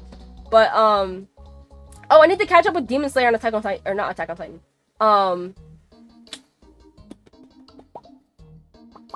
I need to catch up with, My Hero and, Demon Slayer. I really want to get caught up on those, because I'm not at all. I watched the first season of Demon Slayer, and then, did not see the movie. So, now there's, like, 3 seasons, and there's a couple movies, and I've not seen any of them. So, I'm not up to date on it at all. Because when I watched it, there was no first season out, or no second season out. So, Demon Slayer I need to get caught up with. My Hero, I think I got, like, halfway through season 5. Because I wanted to get caught up on it before season 6 came out, and then something happened, and I don't know what happened, and I just stopped watching it. Bye, Snow Taco, I appreciate it. I always love seeing, like, older supporters, it's so cool. I'm not saying you're old, I'm saying you've been here for a while. Anyways. But no, I want to get caught up on those, but then also, like, Jujutsu Kaisen, and, I've never seen Jujutsu Kaisen, but I've heard it's really good. I've never seen, Chainsaw Man. I've never seen, Black Clover, I heard a little bit about.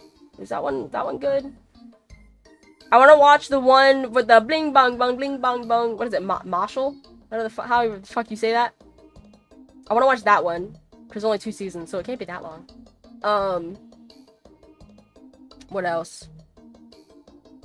What are the, like, really big ones right now? I know Jujutsu Kaisen is huge. Chainsaw Man was huge. I feel like I'm missing some. I'm never watching One Piece. I refuse to watch One Piece. I don't think it's my cup of tea. One Piece, I don't know if it's the art style, but it reminds me of Fairy Tail, and I did not like Fairy Tail. I watched it when I was younger, but... Yes, you were one of the first or second. You and Malcon both subscribed on the same day. So you guys are both, like, tied for my first sub. Back 2 whole years ago. Which is cray-cray. What are, like, really... Hold on, let me be a boomer real quick and look at, like, popular anime. Yeah, Jujutsu Kaisen is the first one.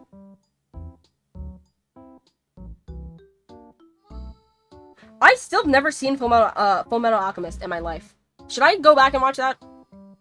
Black Clover is a hit or miss. Generic shonen with very loud MC. I like loud MCs.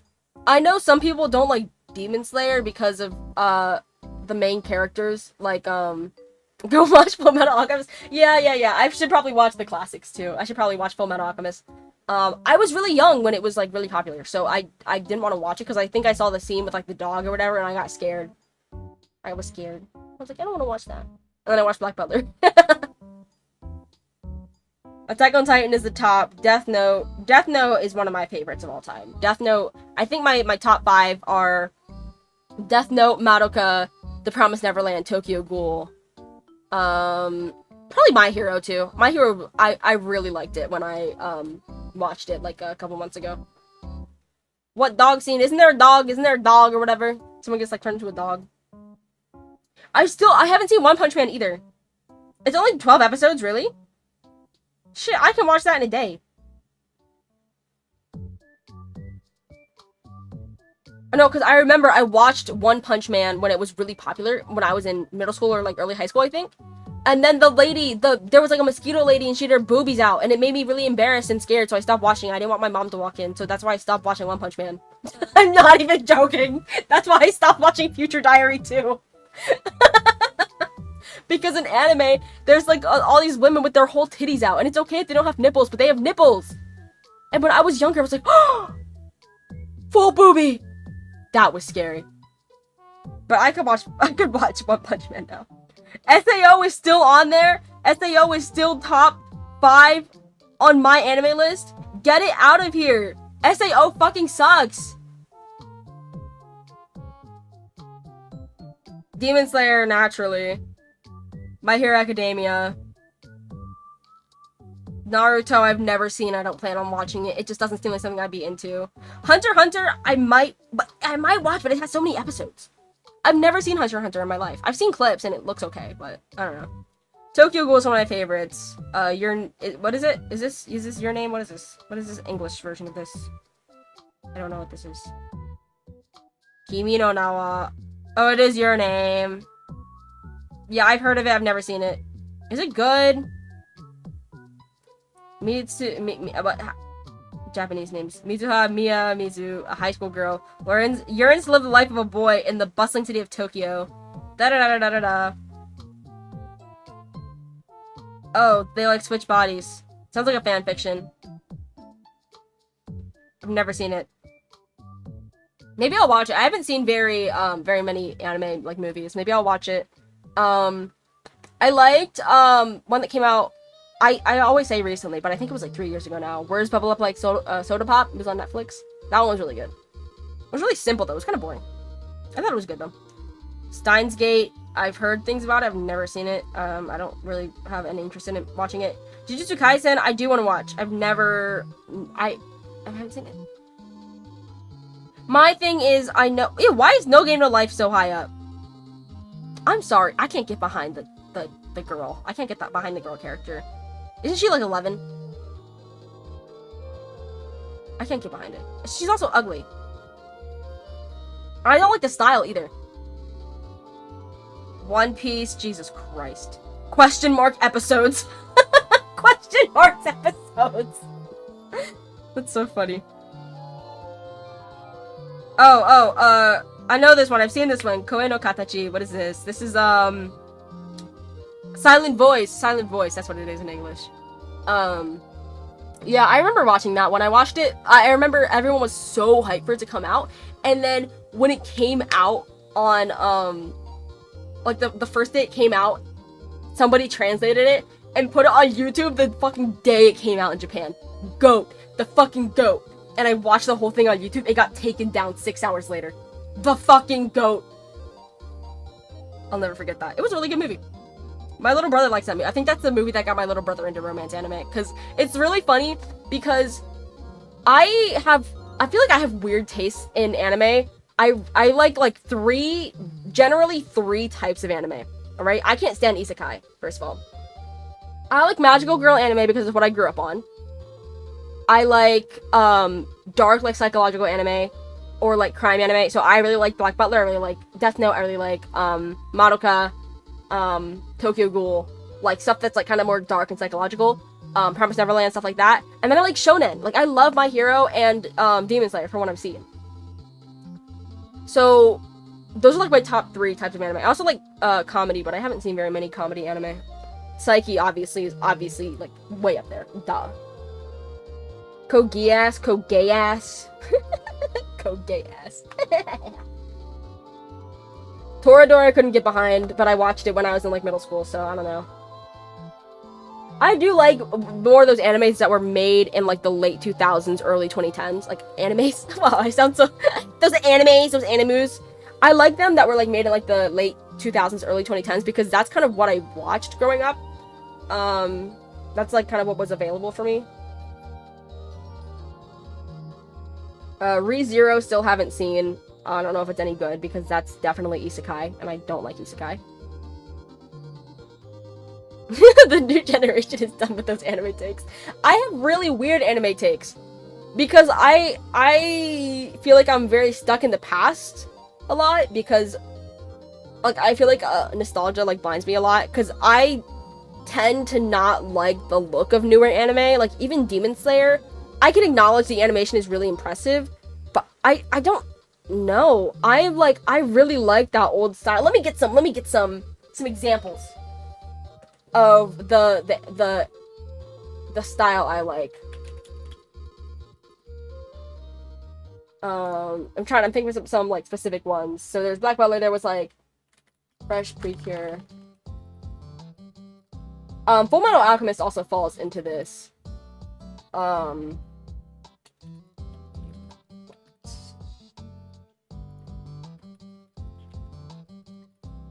on, I'm getting a whole collection, guys. So you can see the exact style that I like and that I enjoyed as a child and that I enjoy now.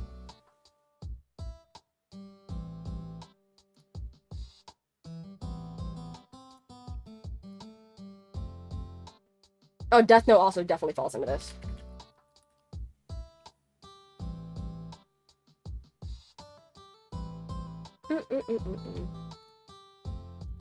I feel like I've just been so much, like... I'm so used to this style that new anime, it's like, it's a lot for me to get behind.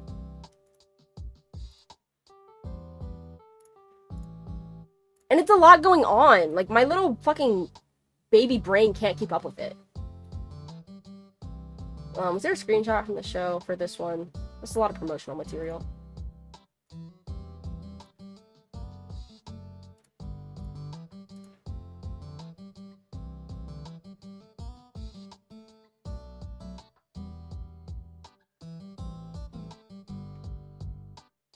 I like screenshots from like season 1. The new seasons of Black Butler don't look nearly as good as season 1.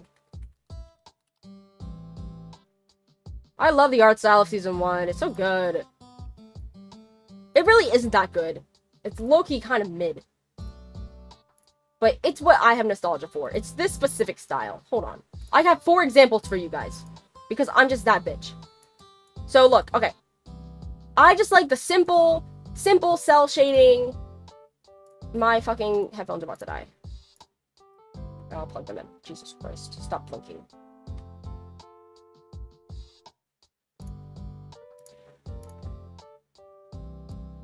Like, That's Lovely Complex, one of my favorite anime of all time. It's really good. If you haven't seen it. It's like one of the only romance anime that I actually enjoy. This is a magical girl anime I grew up watching. Did it not save? I saved one from Death Note.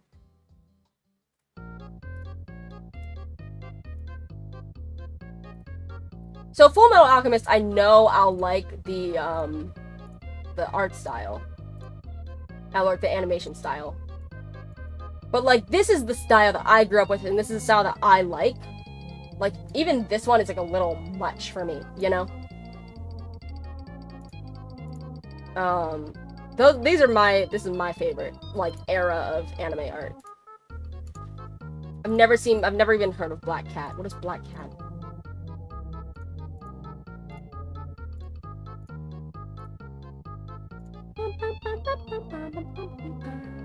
Stuck in the Past is rewatching Steins Gate for the 10th time. Is it good? What's it about? What is it about?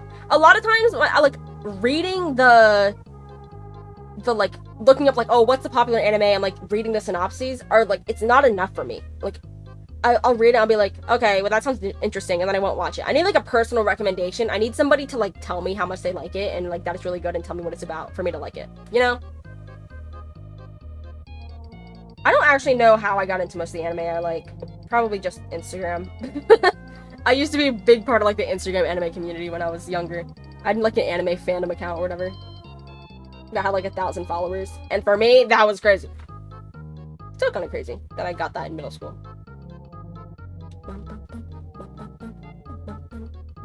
Oh, Jesus Christ, I've been streaming for 2 hours already. I should probably go. I have to submit my stuff for my competition I was talking about, because it is due, I think, this weekend. But yeah, I will, upload the schedule on Monday. Sorry to, like, suddenly dip, but I have to do this competition thing, before the end of the day, probably. The schedule, I will put it up this weekend. I'll be streaming next week. Probably not this weekend, but next week. And I want to do YouTube videos next week too, so maybe less streams. Okay, bye everybody. Thank you for chilling with me. I'll let you guys know how the competition goes. I'll find out by next weekend. I'm really excited. Bye!